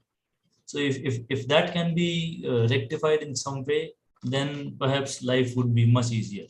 Another thing, unfortunately, rather I would say fortunately, there are many service providers like Mobility India, but unfortunately none match the standards of experience and expertise which Mobility India actually possesses. So if MI can actually spread to India and in cities like Delhi or say Mumbai or say even Chandigarh, I think MI has one branch in Calcutta, but apart from that, I really don't know if MI is available anywhere else other than Bangalore. Thanks, Siddharth. So now I think you have highlighted the challenges of workforce and their skills, and their competencies and how equipped they are to deal with the each condition. And then same thing, I think Mr. Shaikat also said that when it was about Gyan Raj, the sports, what is expectation and how the skilled. So now my question will go to Sri Madhuraj, that he's, so now when it comes to, these challenges, what is the status of workforce in India of P&O? Because here there are challenges, what the service, the users are saying not enough, they did not know, and that is an issue. And then also the skills. So what do you think, what is the status? Exactly, it is very less. As I told in the morning, around only 5,000 P&Os are there in the India. So 10% of disabled population, it is very difficult to manage everywhere. They are also not in one place. They are across the country, but not in rural area, not in reachable area. But we'll have to have more P&Os in our country, then we can manage everything. So what do you think, what should be the direction now for the development of this workforce? We'll have to make that is institutions must be more and the students has to come more for the P&O courses. Then more P&Os comes, more services will be there. Quality services will be there. That's what I feel. So because yesterday, we had some speakers who were talking about orthotics, podiatry, specialization, journal specific to journal and journal to specifics. So what do you think? That one is that, development of workforce, it has to be more in number. But what is your view on the specialization? Specialization we can do in the masters, like how the PTs, that is physiotherapists, are doing for cardiology, orthopedics. Like that, we can make the specialization in our post graduation. That also can be possible. I will come back to sir, because you said you wanted to say more. Anything you want to say? Two comments. Okay, you can give the comments, and then I have one question to Mr. Shaikat, and then we will close the panel discussion. Yeah, sometime back you were saying about the engineers to be more and more engineers to be hired for this. But I'm bit confused now. Who said that whatever you guys, the team of Mobility India or any similar Mobility India who does this kind of P&O solutions are come to the engineering product. Every day you do the same engineering product only. Now you are trying to take them to the next level. Next level. It is, according to me, making a socket or whatever the solution you provide, it's a purely hardcore engineering customized one. So this is not, I don't see that it's non-engineering product. It is engineering product which is given to the human lives. Number one. Number two, I think Mr. Shankar made some comment about this government entities to be, aligning them and make for R&D centers and all. But basically one thing, if anybody can please answer me, either by you or Mr. Shankar, do we really see any big disconnect from this medical science, whatever the solution up to the discharge we have after that? Do we really don't see some kind of integration must be done between these two, medical sciences and P&O? As long as these two are not attached and co-handed, then actually extending whatever as a users we were expecting this kind of MIs to be more and more in every tier 2, tier 3 cities should be there. How they come? Again, Mobility India cannot afford to put every branch in every single towns or villages. That is impossible. In national wise, do we have any policy? Is there anybody who can take the voices of the users as well as this kind of service centers of MI to the government authorities, where this kind we can find a larger solution for the larger community of the people who are waiting for this kind of services? Because I'll finish in next 1 minute. Even recently, after using of 17 years, also still even I do have some expectations. In the beginning, I wanted to wait to know the complete discussion and some outcome. If there is any other creations or advancements which I've done in this, then finally I decided to ask this as a user after 17 years of use. Then I'm pretty fine with my daily life. I'm purely independent for everything from day one to day end. Then absolutely, because in the initial days, for every step I need to depend or think 100 times before I put the one step. Now I don't look at even in the traffic of Calcutta also, I can happily cross the road now without any hesitation, with fullest amount of confidence. This is how I gained with the confidence and whatever I'm using the prosthetics, which is given. But now my expectations have little gone up. Now I'm waiting for to have this kind of processes for to go to the even waterproof, because I cannot, I go with my family to any family tour, but I stay away because I cannot get inside the water with this prosthetics, because I cannot, I'm not afford to again change every once in 3 months with a huge setup. This one. Then secondly, every once in 3 months or 4 months, I do start getting the bubbles at the knee joint, because my amputation was below knee. So I have these processes, but in the knee joint area, I get the bubbles. But even I also thought that the solution for this is again medical. not in P&O. P&O can give the better and comfortable, as comfortable as possible. They can give the good prosthetics to me. But they cannot give any medical prescription for me to go and buy some ointment or tablets or go for some minor surgeries cannot be done by the MI. This has to be again on the medical. Then 15 days ago, I had been to Hyderabad, where I could able to find some time to go walk into the NIMS in the hospital. They said, no, it's all period since you are using this, then most of the time, so due to the air circulation, then high temperature, you have this. But where is the solution for this? According to them, they said this is European style of prosthetics, where you cannot, there is no air circulation. As long as there is no air circulation, you continue to have this kind of bubbles. Then to whom I should ask? Either P&O or medical? Yes, exactly what the problem you have raised. Morning, not morning, in the afternoon, we had the presentation from the World Health Organization, Mr. Chapel Kashnabis, and he said that WHO has done signed the agreement with Ministry of Health. So the question we asked, what kind of a deliverables they will have?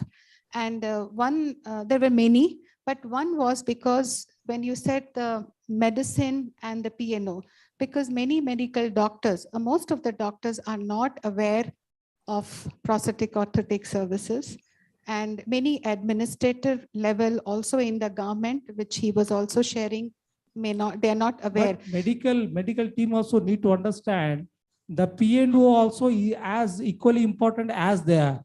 Absolutely. So because whatever we get, the medical solutions are going to be 50 to 60% only. Remaining 40%, that gap need to be filled by the P&O only. So as long as we do not recognize the P&O and its services and centers, then this question will continue to be. Yes, exactly. So that is what now the Medical Council of India or the curriculum what they have. Until unless the students study about this as a medicine, they may not be able to do it. As they have a optional subjects at the beginning, which is they just study about disability and all, but not on prosthetics and orthotics, because we are invited by many medical college here. But when we see this, there is no prosthetic orthotic, but disability schemes and all are there. And I hope that the agreement which has been signed with the Ministry of Health, maybe that could be the future direction. Whatever he has said, do you have any comment on that? And when you're commenting, I think the last question of this panel, because we have various age groups here and with the different needs, but when it comes to prosthetist and orthotist, we don't have specialization. We have to deal with the child, we have to deal with the teenage, we have to deal with the older groups, active, and all the stages. So what are the key points we need to consider as a prosthetist, orthotist, or service provider in catering the different age groups of a user? And I think with this, we will close the panel discussion. So over to you, Shaikh. Yeah, I would agree with what Sir has just highlighted, with the disconnect between the medical and the rehab field. And it is actually it is not a new thing, it has been there. The genesis of this problem was laid down soon after the independence, and when the whole rehab was separated as under the Ministry of Social Justice and Empowerment, and not under Ministry of Health, unlike most of the countries. As we know, the social justice is more about the social sector or social side of it. It follows not a holistic health model. It follows more a distribution model. And until and unless this whole prosthetics, orthotics, and the assistive technology comes under the Ministry of Health and Family Welfare, this problem will remain. So, and this, whatever challenges you have highlighted, it will remain until that happens. So it is a big policy decision that the government has to take. Having said that, we should not shy away from our own responsibilities, that it is us who have to give the direction to the government. The government is run by the people's representative. And let it start from anywhere, and we have lots of professionals, our like-minded professionals in Delhi who can influence this, and Mr. Madhuraj is there also to reinforce that thing, that this whole prosthetic, orthotic, and the rehab sector should be under Ministry of Family Welfare. Having said that, it will not solve all the problem, but it will be able to integrate the service provision under one umbrella. We watch what we call a single window approach. What I see here in this part of this developed world, we have everything under the same system. It is nothing is separate. Like personally, I have been working in India now. When I'm working here, I see that how it is well connected and coordinated. And a person, until unless he completes the entire circle of service provision, like from medical, rehab, training, he or she is not even discharged. And even post discharge, there are domiciliary visits where the professionals visit the homes to make sure that the home is made appropriate, the entire community is made accessible, and it is a huge work. And in a country like India, where it is so overly populated, so huge, you cannot have a very easy solution. But the solution has to start, as I always believe and say, at the level when the professionals are being trained and prepared. It has to start at the academic level. When a candidate comes into for a study in academic environment, he or she has no idea of what they're going to study and what is the world outside the academic world. They have to be taught and integrated that this is how it is. These are the different approaches that you need to follow. And as Mr. Madhuraj said, coming to the second part of the question, that when it comes to specialization and going into in-depth analysis, in-depth study, India has to completely reorient and restructure its academic program. Everything starts at the academic, everything starts at the school. So if the schooling is not done in a manner which helps a student to address the problems of the world, that academic program will fail. So that's where whether specialization or anything, like personally, I always had an interest in spinal orthotics, but there is no specialization program in India to help me to go into to specialize in spinal orthotics. But in my career, I have done more spinal orthotics than any other thing. But still, I'm not a specialized person. So it is very generic at this moment. But as ma'am also said, that this young generation needs to be aware and focus that what direction they needs to work, and what they have to choose, what they have to choose and pick, keeping not themselves in the focal point, always keeping at the end user at the focal point. The genesis of prosthetic orthotic intervention and solution starts at the user's perspective. What the user want, where the user live, what is the user's occupation, what is the user requirement, what is the environment, what technology will work, what material will work, everything. This understanding of this whole structure, this we call it a hub and spoke model, will help in hiring and boarding on allied health support group, like whether they're engineers, whether they're doctors, whether they're teachers, whether they're parents group, whether they're material scientists, and whether they're researchers. So I think this is where we need today. Okay, now at least today we have a World Prosthetic Orthotic Day, and it has been a combined effort of many individuals, many people, many groups all across the globe. So I'm sure that the things will change for good. And when I see the privatized hospitals, medical sector in India, I see that they are no way, inferior or behind than the developed world, or in some cases, I feel that they're much more advanced. The last thing that I would like to add is that how you can integrate the social security program and the insurance program into the healthcare sector, not only in the healthcare sector, but also in the rehab sector. In India, still a prosthetic orthotic device, a wheelchair, or call any kind of assistive devices are not under the social security program. No insurance covers them. That becomes a huge burden. So a person can get a surgery done, which is covered by the medical insurance. But when he comes out of it, if he needs a prosthetics or a wheelchair or an orthotics, then it is not covered. The diabetes is going to be a huge challenge in the coming days. But is India preparing for diabetic intervention? I don't see that things happening. You know, we don't have any pedorthist, we don't have any podiatrist in the country like India, which is the diabetic capital. So the academician, national institutions has to influence the rehab council, the medical council to initiate and start this kind of specialized program, you know, which will sort out, which will help. I don't see any pediatric orthotics in India, orthotist in India. I don't see any pediatric pediatric prosthetist in India. So this programs has to come, which can be as a super specialization, another thing. Another thing is that India is a country which needs trained personnel and professionals at various levels. We have cut out our programs. We have reduced the number of training programs in the country.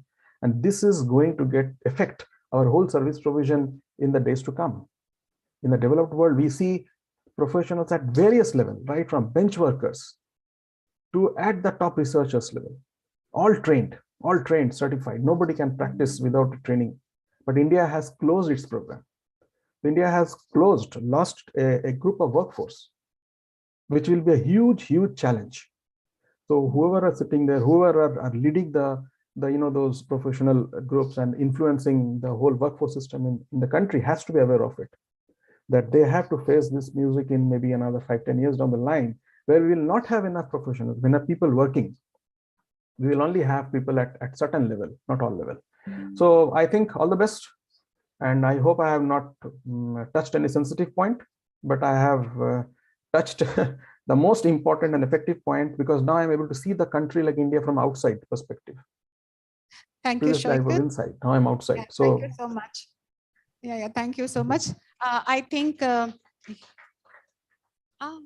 yes, you, please come. Anushya, right? Can you please, can you just give a chair? No, please come. You are one of the panelists, though you were late. Please do come.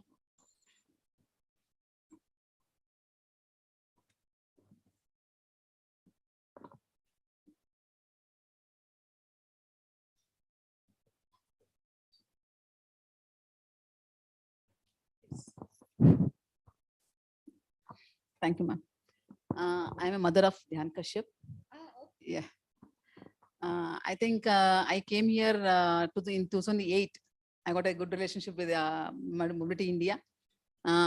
Apart from this, I went to 3 other hospitals also to make this KFA for that time. But nowhere we are satisfied. Again, we come back to this Mobility India only. Is too much. I mean, we are not that much of, but we cannot express the feelings what the service is giving. From the what I feel that the devices which my son is using is not a life for them. The technicians, from the receptionist level to Shekhar sir, is a very good lifeline for disabled people. And being a mother, he's an international swimmer. I go along with him to the international meets and national meets. And I work at a defense company. I go along with him, where I see the different disabled people, because we meet many para swimmers in para swim meets and all championships. Last year we went to Youth Asian Games in Bahrain. There we saw more than 200 countries there. We met many para swimmers, and the devices which they are using, very special devices. And that can be, I don't know, that can be implemented in our India or not, I don't know. But one thing that can be implemented or can be put a light on that this one devices. And one more thing, when my son wears this KFO, he looks very smart. For all the mothers, I feel. For all the mothers, whenever they use this K4, A4, when they walk, they look very smart. That time, we don't see our sons or daughters' smartness. We remember all of you. Because of few people only, our sons or daughters looks very smart. We are able to see them in a proper manner. And they are able to walk, they are able to lead a life like common people. And one more thing is, that is possible only because of you people. One more thing, ma'am, what I'm expecting now, because these people, whomever it is, including my son, apart from my son also, those who are using this K4, A4, whatever devices provided by the Mobility India, they cannot use the devices 24 hours. Or from morning 6 o'clock to 12 o'clock. 12 o'clock, they need to remove it. Or 10 o'clock, they need to remove it. After removing, they need to go to washroom. How they go? I have got a walker in my home. And I got a chase, whatever he needs, I brought him and given him. But he hesitates to use it. Little bit distance is there from washroom to his room. He jumps and he goes. That time it pinches me a lot. For that, last from 6 to 8 months, I'm thinking of putting him into this skating. I don't know whether it is right or not, but I want to see my son as a smart guy. This feeling will be there for every mother, I think so. What, ma'am? If the child is bedridden, if the child is walking, the child is crawling, whatever it is, we want to see our children very smart, very, very smart than the common children's. Right? Yeah. So for these type of things, we expect smart devices or smart things to make our children look smart or to be smart, or to use the smart things. We expect these things from the Mobility India, ma'am. And last year, when we want to go to this Youth Asian Games, Shekhar sir helped us a lot, along with Ramsagar sir, and now Narasimha sir is helping a lot to my son. And whomever, when we come to this Mobility India, we ask the particular person only. If somebody comes, no, see, we want to see Narasimha sir. I don't know what they feel. No, we'll see. No, we'll tell. No, Narasimha sir only. No, Ramsagar sir only will tell. I don't know what you people will feel, but we expect. But what I tell, one or the other day, you people should become like them, because you should give a satisfaction to the parents. That's what you people are, the lifelines to us. Lifelines to us more than them. What they may feel using the K4s, but we think that our children should look smart, walk smart, use smart, but they should be equal to our common children's.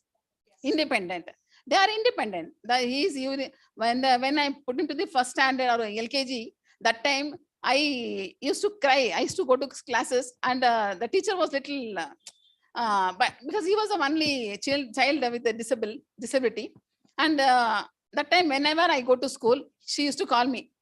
Again and again, weekly thrice I used to go to school.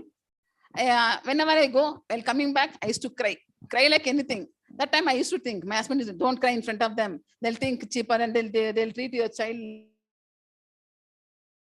only. But after that, few months, one teacher class, I'll take care of him. She took care of him like that. He told that, you're not my mommy, she's my mommy, he told. See the mentality of the child. Wherever they see the comfortability, they'll feel them as a they're close, this one thing. And another thing, after that, I thought that how I'll take this child till 10th class. Because that time only foot drop was there, knee problem was not there. When he jumped into the 9th year and 10th year growing period, that time knee problem suddenly arose. We shocked like anything. It went on like anything.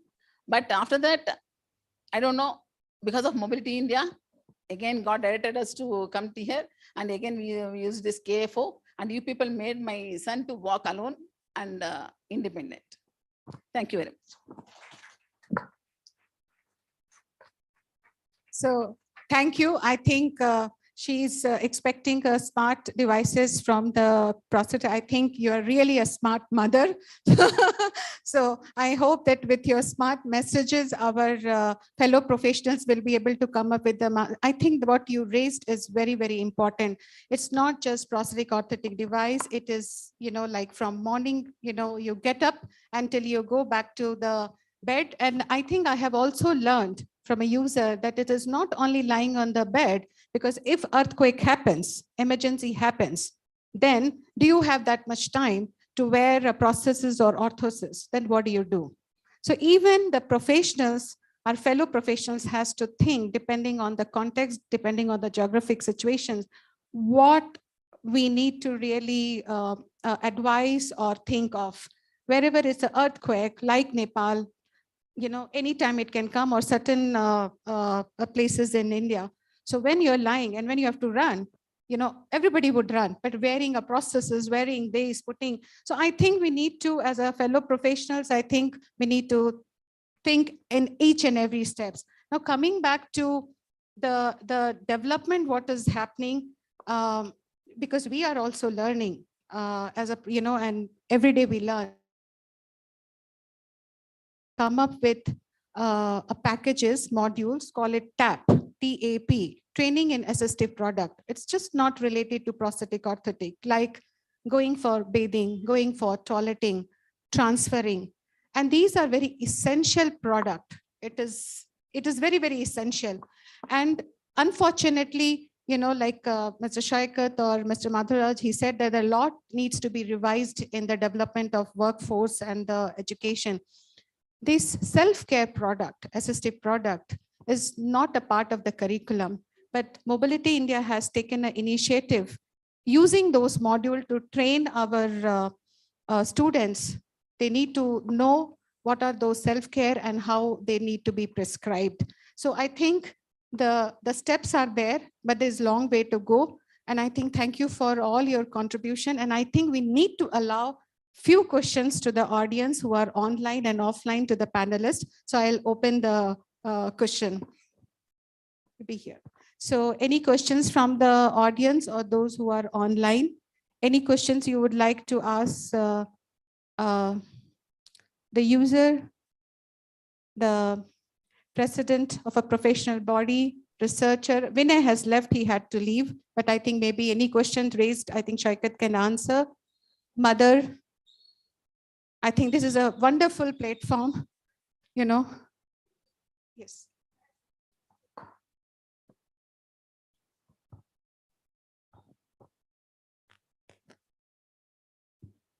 Thank you.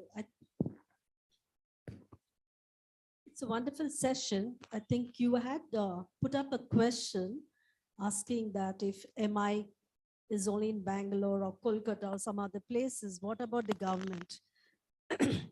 I think even Mr. Madharaj also can add on to this, because the government, like Shaikat mentioned, we have Ministry of Health, Ministry of Social Justice and Empowerment. So the rehabilitation all comes under social justice and empowerment. So where they have set up some DDRCs. So you have at the district levels, the plan is there, the policy is there from the government to have a district rehabilitation centers. This was a policy, this was something that was being set up some time back. There are few centers that are working across the country. There are few centers that are not working across the country. So having a talk with Mr. Madharaj in the afternoon also, what we realized, there are certain states where this is really functional with the professionals included. I fully agree with you when you said from the hospital, the person does not know where to go. The rehabilitation is a big question mark to the family as well as to the user, patient. So like yesterday also we had a session on prosthetic, orthotics and older people, geriatric. So here again for the older people also there is a helpline where it is available and you can call those people up and they will guide you. Not many general public are aware about it. The biggest problem is awareness and awareness creation among the general public, because in the hospitals, nobody is aware. So when the family comes back to the home, they are devastated. Okay, so we all understand that. But I think it is very, very important to create awareness. I think as mothers, you all can create awareness. As users, you all can create awareness. Organizations, students, professionals got to create awareness more to the general public.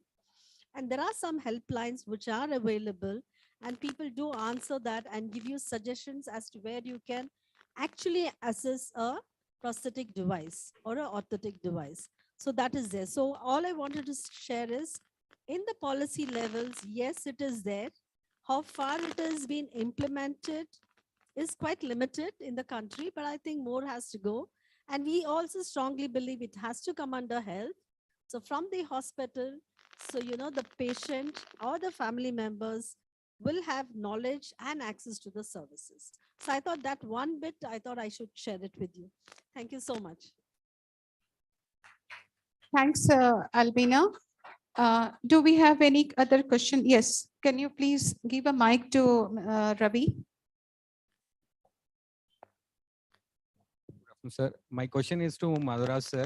Sir, like from morning we are discussing about smart devices research and innovation. I want to ask what OPI or ISPO India is doing about R&D. Students have their ideas, but how they will proceed that idea if they want to make anything, if any. OPI can pressurize the institutions. OPI doesn't have any power or to implement any R&D department. We don't have funds also. If we have funds, then we can start our own.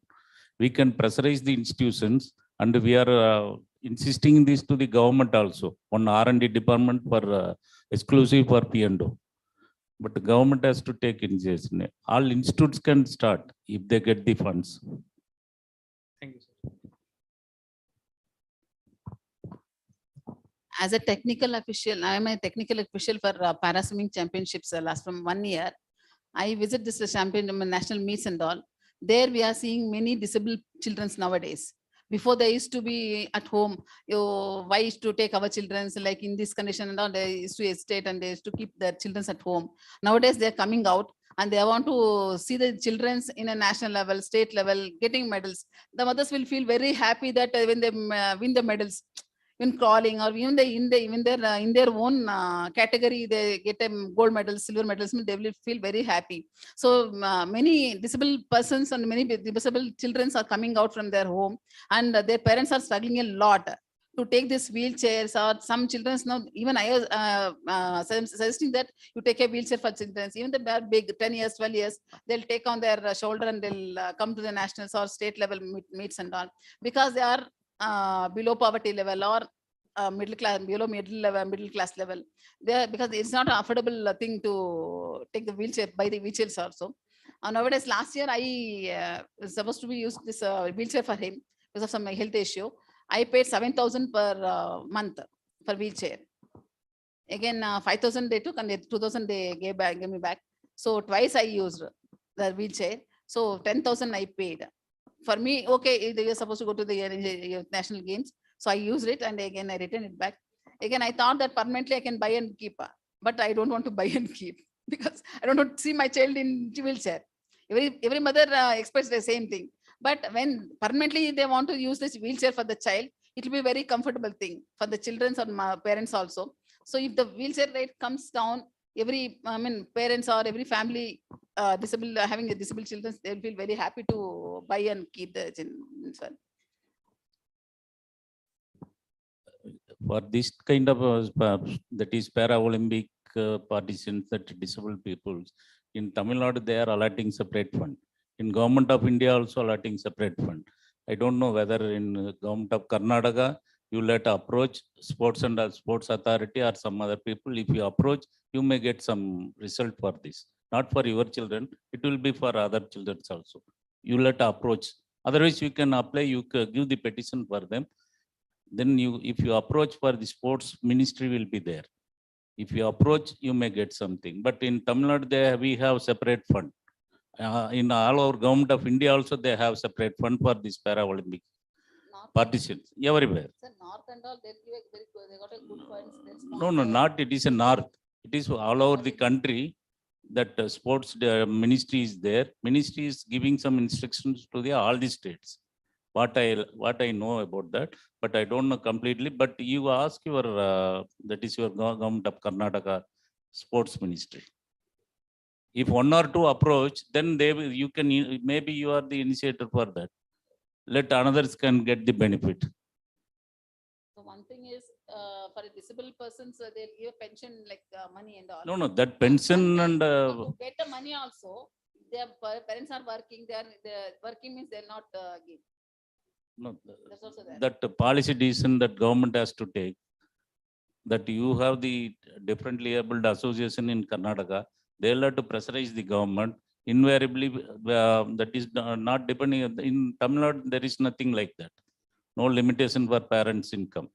If he is disabled, 1,500 will be in his money. Every month they are sending to the parents. That is the patient's account, joint account. No, sir, here is not there. No, that here the association will be there. Differently abled people's welfare association or something will be there. They'll have to pressurize the government. It is a simple thing. They can issue a government order, then it will be implemented. Thank you. I think we have a Disability Network Alliance. I think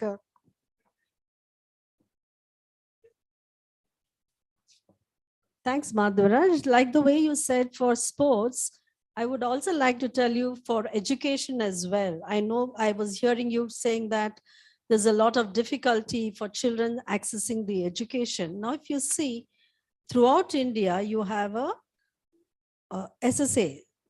So it's an inclusive education. So it's a right of a child or disabled child to be in a regular school. So no school can say that I will not admit a disabled child. So it's across the country, it is there. So there are a lot of benefits. So when the disabled child is in the school, so the child also gets a lot of devices, like the way you said, you know, the child, it's a responsibility of the government. Okay, every time people think it's an organizations or an NGOs or private. No. When the child is in the school, to provide the devices, to provide the therapy services, and to provide all facilities for the child to be comfortable at school. It's a right. So inclusive education is very much in the country, and as an organization, we also promote inclusive education. So likewise, when the children are in school, if there is a requirement, you have to approach the school authorities. If not, you have to approach the block education officers in that particular district, go up and it'll be done. So there's a lot of things. So organizations are working and we are working along with the government to ensure that people with disabilities are included. So even in the education, you get it. Yeah, see, I'm not talking about Bangalore urban only. So if you really go to the rural India, to the villages, there if you look into the children, I'm sorry, all of us have to be very thankful. We are in Bangalore, he's got a good education, whatever it is. But if you really go to the rural areas of India, the situation is pathetic. I thought while she was talking, I should tell one to the professionals sitting here, both the therapists as well as the P&Os here. You know, the difference the people make, we all do not understand that a child with cerebral palsy, if that child is able to make the head stand, the therapists, they are so thankful because they say, it took us like about 5 or 6 months for the child's head to just stand still. It makes a lot of difference. So what I try to say is small things that we do. You said, right? I'm so happy as a mother if things have to be done. I think these are the things as professionals, both it could be your therapists, it could be P&Os. I'm not even saying even P&Os. I also look into the people working in the community, ASHA workers, health workers, community facilitators. All these people, we got to have them trained so that the basic skills and they can enhance the life of a child as well. So I think that is very, very important. So there's a lot, the team has to work together to ensure a child, a person lives a good quality life.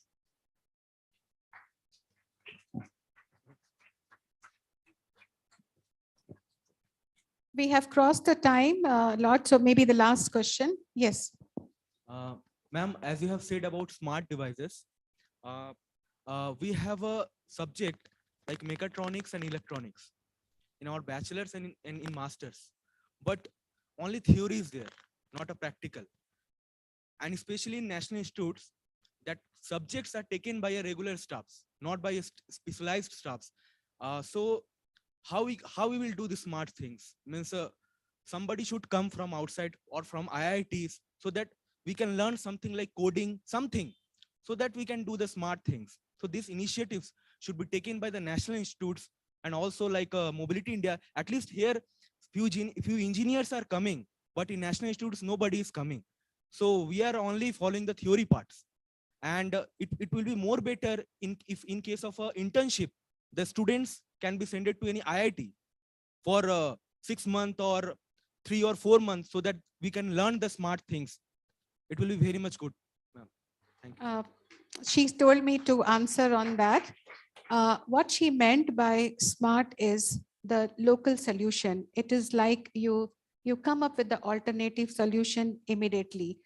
So if someone is with, wearing a, just giving one example to help you to understand, if someone is wearing a KFO and there is a height shortening, so they have to wear, other side, both side footwear.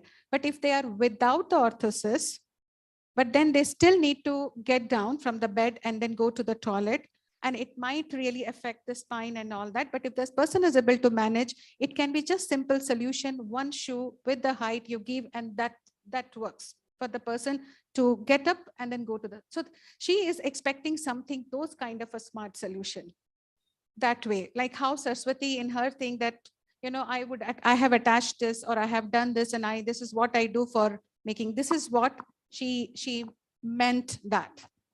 One more thing is, when he goes to morning and evening, both the times he goes for the practice. When he goes to pool, the pool will be there. He sits here. He removes the K4 here. He does with all the exercise with the K4 and all. He removes the K4 here. He want to go from here to there. How he will go without with this device? If he go with this one, I stopped going to the pool because I want to see him going without the KFO. I feel very much, my heart will get hurted with that situation. When he jumps into the water, nothing will happen to me. When he walks from here to there, it will keep on, my heartbeat will increase. Where he slips, where he falls, like that and all, my heartbeat will slip. For that, I need a solution. I wanted to put him to the skating, but I don't know how far it will help him. I don't know. Whether to put him or not, that also I don't know. That's what she meant actually. And the last comment from Sanjoy, and then we close. Amarnath, if I see on your question, what I can say is that as an academician and a researcher, as if I study mechatronics in master, I'm not gone to the deep because my basic has not started with engineering, right? So if I make a device on that way, so I don't think that I will be more. So if I'm going to do a research and do on that, so we should have start this mechatronics subject from the bachelor first year, then we should go ahead to the master so that I will be specialized to do that research. So instead of that, if we are going to do a research that if we go with the holistic approach with different field, engineering, medical, P&O, physiotherapy, then I think it might be work. But if as in P&O and I'm doing master, and if I do mechatronics, and if I want to do a research, I don't think that I will be justice to my product. Okay, thank you, Sanjay. I think we need to, I know there are many questions coming up, but we can't take it further. But can you please do a big applause for these two mothers first? They have been so great. And for Sir, who have been really passionate what he was saying, for Gyan being a sports person. And thank you, Siddharth. Thank you, Shaikat, for giving time. And a special thank you for Mr. Madhuraj. He has been since morning and sitting with us and listening to all the stakeholders. And I hope that he will take it forward. And thanks a lot. So thank you. Thank you so much. Oh, okay. She still want to have one word, please. No, I'm really sorry to take your time. It's just out of the box. Since I could see Saikits here, I just wanted to just talk few words. That's what you all know about it. And if I don't talk about him as a mother, what help he has done for me, it would be definitely an ungrateful thing what I'm doing. I take this opportunity to just literally to thank sir. I know you all are wonderful mans and sirs who are sitting here. Maybe I don't know you all in person, but sir, he doesn't deserve to come and talk to me, look into what problem I'm facing. My job is only to do the therapist work, take my daughter to the therapy and go off. But sir stands in a very big position. I miss sir actually in that very big box, that empty glass with the chair looks empty when sir is not there. I didn't know sir has got transferred somewhere else. So what I would like to say is, I'm only a mother of that child, but sir has educated me how to take care of the child what are whatever we all were talking about, the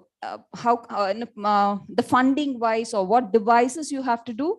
I was like a layman, and he's the only person who educated me how to take care of the child, because treating a normal child and seeing her in this condition, I really do not know how to take care.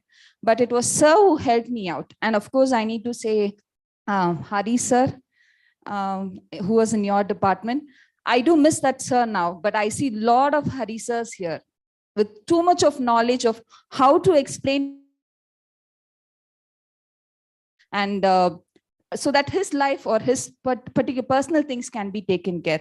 And sir, you hold such a very big position, and being a mother here as just a simple normal person, you've been very humble enough to come down to look into my problem and solve it, sir. This stage, I take it only for you to thank you, sir. And I would also like to say, sir's position is very big. He's psychic, sir, with a very big hold. And I see, ma'am said there are many students here. I would, maybe today, sir stands there, maybe tomorrow, take him as an example, or the ma'ams or sirs, whoever are here, take them as an example. Maybe one day, like me, there will be a user to talk about, sir. There will be one person to talk about y'all. That's all I would like to. There'll be many technical terms here. I'm out of the technical terms because I'm just into this beautiful MI world of what my daughter's leading. What I am facing today I'm able to at least probably 40 to 50% where I'm able to solve few things to take care of the child is definitely y'all. Maybe today nobody might know y'all. Tomorrow somebody, you will be an example for that person. So I would request you to take your profession very respectful way, not only in that line, maybe the terms what they are using, like funding or whatever technical ways, how to improvise, you can give them ideas, because you're studying now. These people are already experienced with their own terms. So you're studying, add up your terms to them and tell them, sir, this to this, you add this, you get. That's what all the equations goes on. So give up your ideas to them. Maybe these problems can be solved through those things. And thank you, ma'am. Thank you. Even what madam said, last year also, when K4 was made by my son, sir stayed till 7:30, 8 o'clock. Till we packed up, he was there along with us only. He tested, he saw you walk like this, he tested, he said, okay, if any problem is there, you come. One thing is about Mobility India people, technicians, whomever it is, from the receptionist to top level, nobody gets anger. There's a special thing. They are specialists in that. I don't know, they are in whatever field they are specialists, but they are specialists in not getting anger. One thing. And one more thing is, ma'am, I request Shekhar sir, I don't know, Shekhar sir got transferred or he'll come back, I don't know. If he comes back, even I felt, yesterday I got a message from Nasimlu sir that, madam, can you come tomorrow? So I felt that, okay, I will come, because that much of service when Mobility India is giving to us, when they call us, we should go. We must go there. So I told him, to go there and here. And he came, he applied leave for the college and he came out here. And I told him, go to head uncle and you see the head uncle first. He told, ma'am, he's not there. So you meet the Simru sir. So we expect, as a mothers, we don't want to see say this. Next generation or further, no mothers should be like this to feel all these things. But again and again, I want to say that mothers like us, many people will be there now, presently. Future, we don't want mothers like this. But whomever mothers, comes here, no, they should ask, I want that person, I want this person. Like that, they should choose you, and they should select, and they should take a service from you people to their children. Then only they'll get satisfied. Because when we go out, no, this time one K4 was made for my son. Last week, we came for the testing, and Nasim sir gave him. He was not at all ready to remove and give it. Amma, we'll wear it and we'll go it. Sir, we'll wear it, we'll go it. But that much of satisfaction should be there when we come here. That much of satisfaction we have got here. Thank you, ma'am. Thank you so much. Thank you, Siddharth. Thank you, Shekhar. And thank you, everyone. What a beautiful way to celebrate First International Society. Oh, okay, you want to say? One last Yes. thing. Thank you for these great words. It just helps me to think much positively, much differently, being so away. And yes, I have. Nobody can disconnect me from Mobility India. I've just taken a break. and has come away for doing some other important work. But I can just tell I'm already started thinking that how I can make a completely waterproof orthosis for GAN. And I will try to see if I can do it next time when I am there. Okay, so that will be a gift from me to him. So at the end, thank you, Shaikat. So what a beautiful way to celebrate first International Prosthetic Orthotic Day. So we have a very smart and energetic mother. And thank you, sir. Thank you, Gyan. Thank you, Mr. Madhuraj. Thank you, Siddharth. Thank you, Shaikat. Thank you, everybody. So over to you, Vanilla.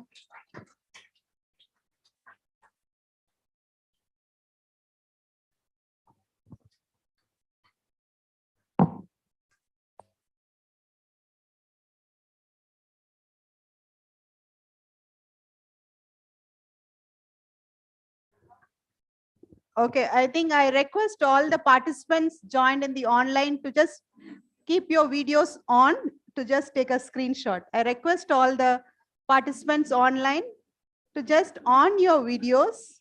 We can just take a snapshot. In the meantime, everybody is doing, there is a request from the mother that they should be also sessions by the mother for the students and the professional here. And I said, please become our guest lecturer.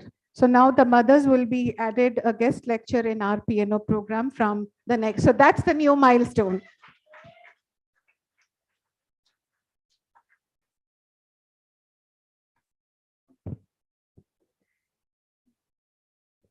Can you please on the videos, whoever is available online?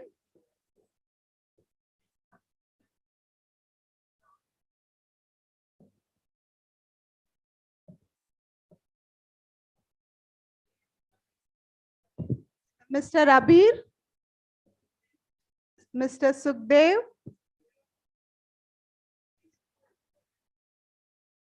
Okay. Okay, thank you all. We will move on to the next session. I think, sorry, as per the schedule, we are supposed to go for a break, but we have already crossed the time. So we will just have a last part of this program where we are session which is related to prosthetics, orthotics, and digital world. So we are having Ms. Catherine Holloway, Professor and Academic Director, Global Disability and Innovation Hub. She has shared the recorded video with us. So I would request Mr. Nayas to share the video, which is on prosthetics, orthotics, and digital world.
So we have seen.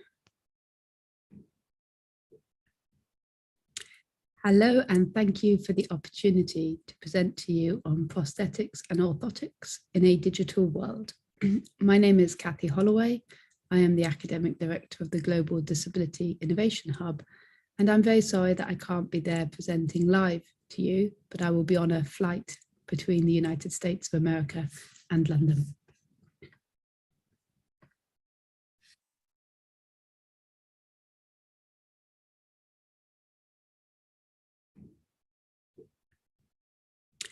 Hello, and thank you for the opportunity to present to you on prosthetics and orthotics in a digital world.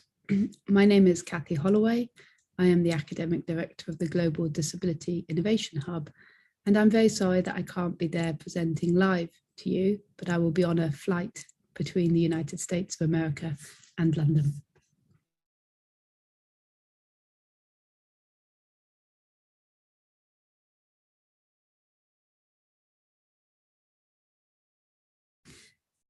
So we have seen through the Assistive Technology 2030, AT2030 project, that there are emerging markets for assistive technology, for prostheses, for eyeglasses, and for digital assistive.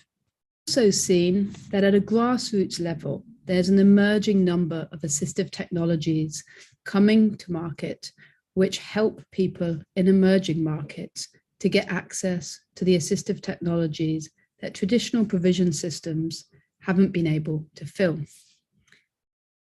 Now, today I want to focus on a very specific project that we've run with Claude, who you're going to hear from as well today, on the state of the art of digital manufacturing systems within prosthetics and orthotics.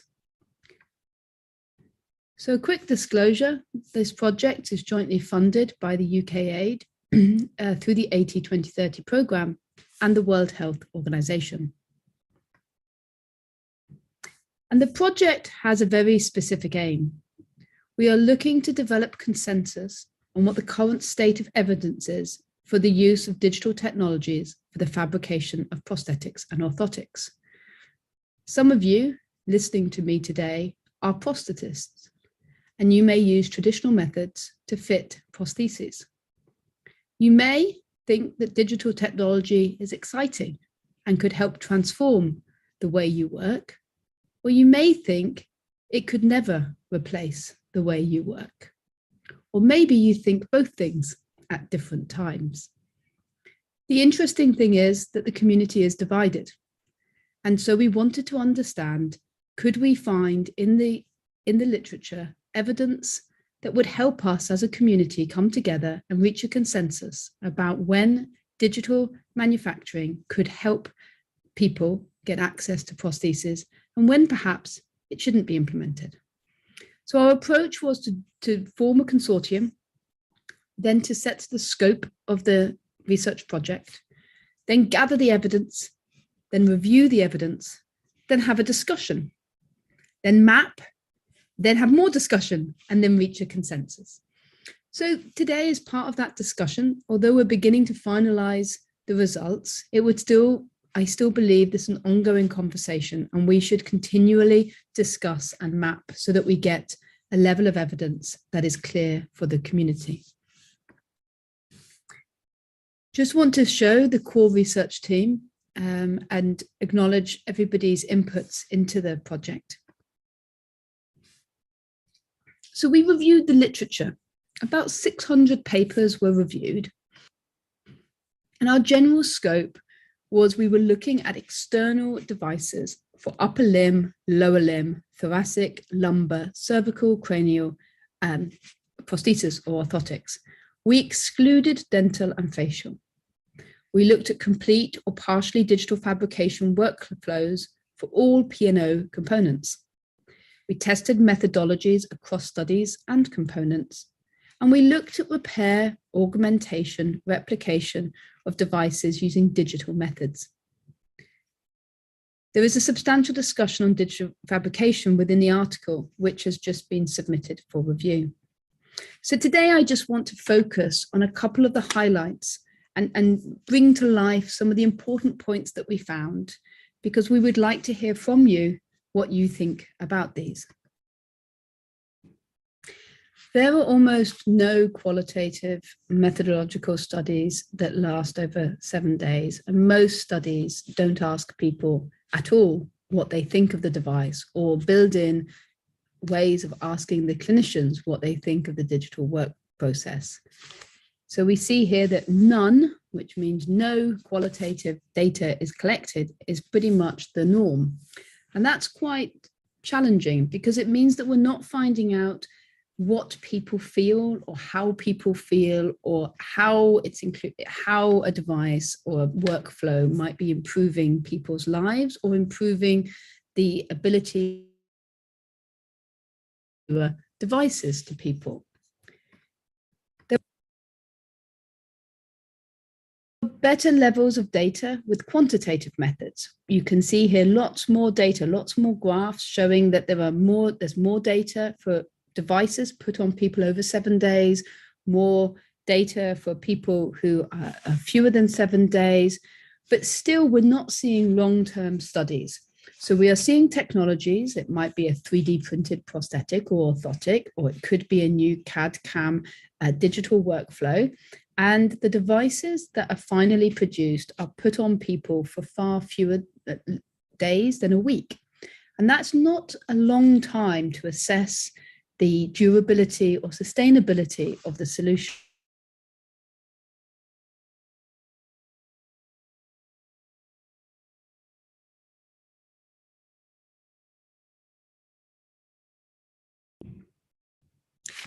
There's some good news, and that is that there is an increasing number of articles being produced about digital fabrication technologies over time.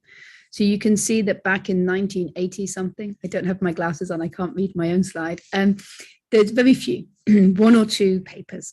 But when you get to the more recent years, we're seeing 50, 60 papers being produced. So there's an increasing amount of evidence and an increasing number of studies, but those studies have very few people. So this leads me to conclude, what are the barriers and gaps we are finding to the consensus from the literature? Well, first, there's very little formal discussion on the training of personnel on the use of equipment. So if I want to train anybody, if I want somebody to adopt any type of technology into their workflow, they need training in how to do that. And there doesn't seem to be any discussion in the papers that we have found that looks at this important element. The second is that there's very little research that focuses on modification or the rectification practices. Third, a very broad range of testing methodologies with some devices lacking any standardization at all. And finally, the number of new articles concerning digital fabrication in P&O is rapidly accelerating, but because the numbers and the studies are so small, there's no consensus on the methodologies, and the length of time people are using the devices that are fitted is so small, we don't get to the point where we have overall conclusions about the efficacy of a new technology. So this leads us to realize that there is a lack of long-term large-scale studies. India is a great place to do long-term large-scale studies. There is a lack of high range of variance of production workflows and materials, and there are very few formal studies found for mature technologies. However, we know that commercial systems are in use, so it would be nice to see the data behind those. The numbers, outcomes, or geographic spread of the actual use of digital technologies is unclear. For example, we're not entirely clear across India how many of you are using digital manufacturing within your workflows. So to help complement this literature review, we also sent out a survey to reach out to people like you to understand what is happening globally. And this is what we found. We have 95 respondents so far. You can still submit something to this survey. And you can see that the majority of the respondents came back and said they are using a mixture of CAD/CAM and additive manufacturing, with in orthotics about just less than a quarter not using either, whereas in prosthetics, neither is just over a quarter, so about 35%. So that means that in both prosthetics and orthotics, the people that were surveyed, or people who filled out the survey, are using digital manufacturing systems. So we're still reviewing the results of the survey, and I'll be able to share more details with you soon. But I wanted to end with a call to action that if you or any of your colleagues are producing innovations in the space of prosthetics and orthotics, or in any other area of assistive technology, we would love to put you on the map. GDI Hub is building the next version of our Innovators Map, which we will release globally. And you can scan this QR code. Organization will be put on the map. If you'd like to know more, follow us on the various social media outlets that I'm not very good at, and hopefully we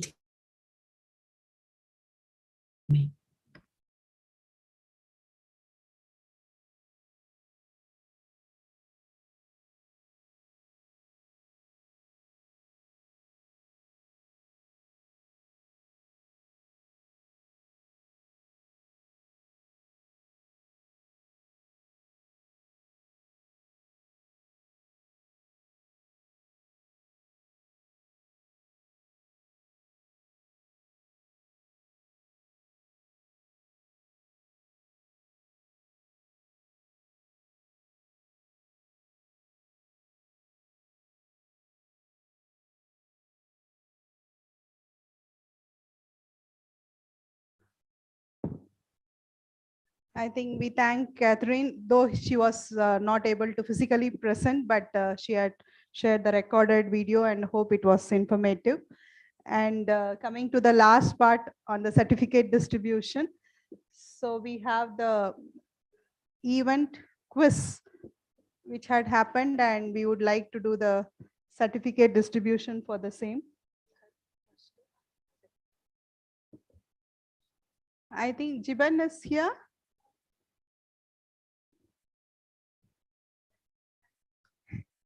Yeah, because he has to do this quiz.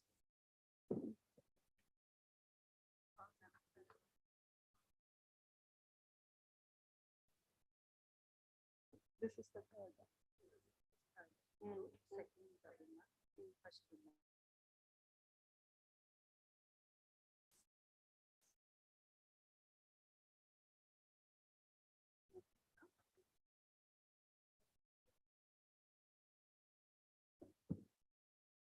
Okay, I think he's here. But before continuing with the certificate part, I think on the CRE, which we had been doing for the last 2 days on the role of prosthetics and orthotics and human development, I thank each and every one from the participants who have joined online, the keynote speakers, the guest speakers, and all our students of master's program in prosthetics and orthotics, and even the panelists and the team who were part of this whole 2 days event, and Mr. Madhuraj sir for also joining with us and giving time, and we could see Mrityunjay sir and Albina ma'am, Ritu ma'am, all of us present here who were here to endorse this 2 days event. And I think, hope everybody would have felt the importance of prosthetics orthotic, and today it was a very apt to have the right panel discussion with the right team of people involved in this process, and hope it was very informative. So can we give a big round of applause in concluding this 2 days CRE and along with the International Prosthetics and Orthotics Day. I think this is not sufficient. It's your day. Yes.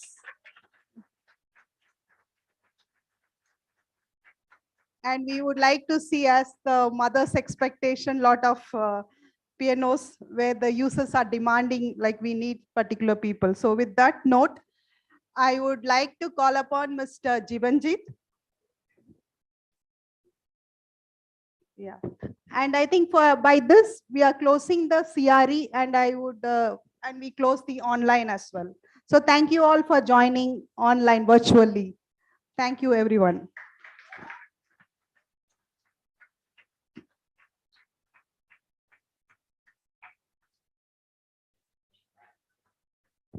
Okay, I think we could see the messages in the chat.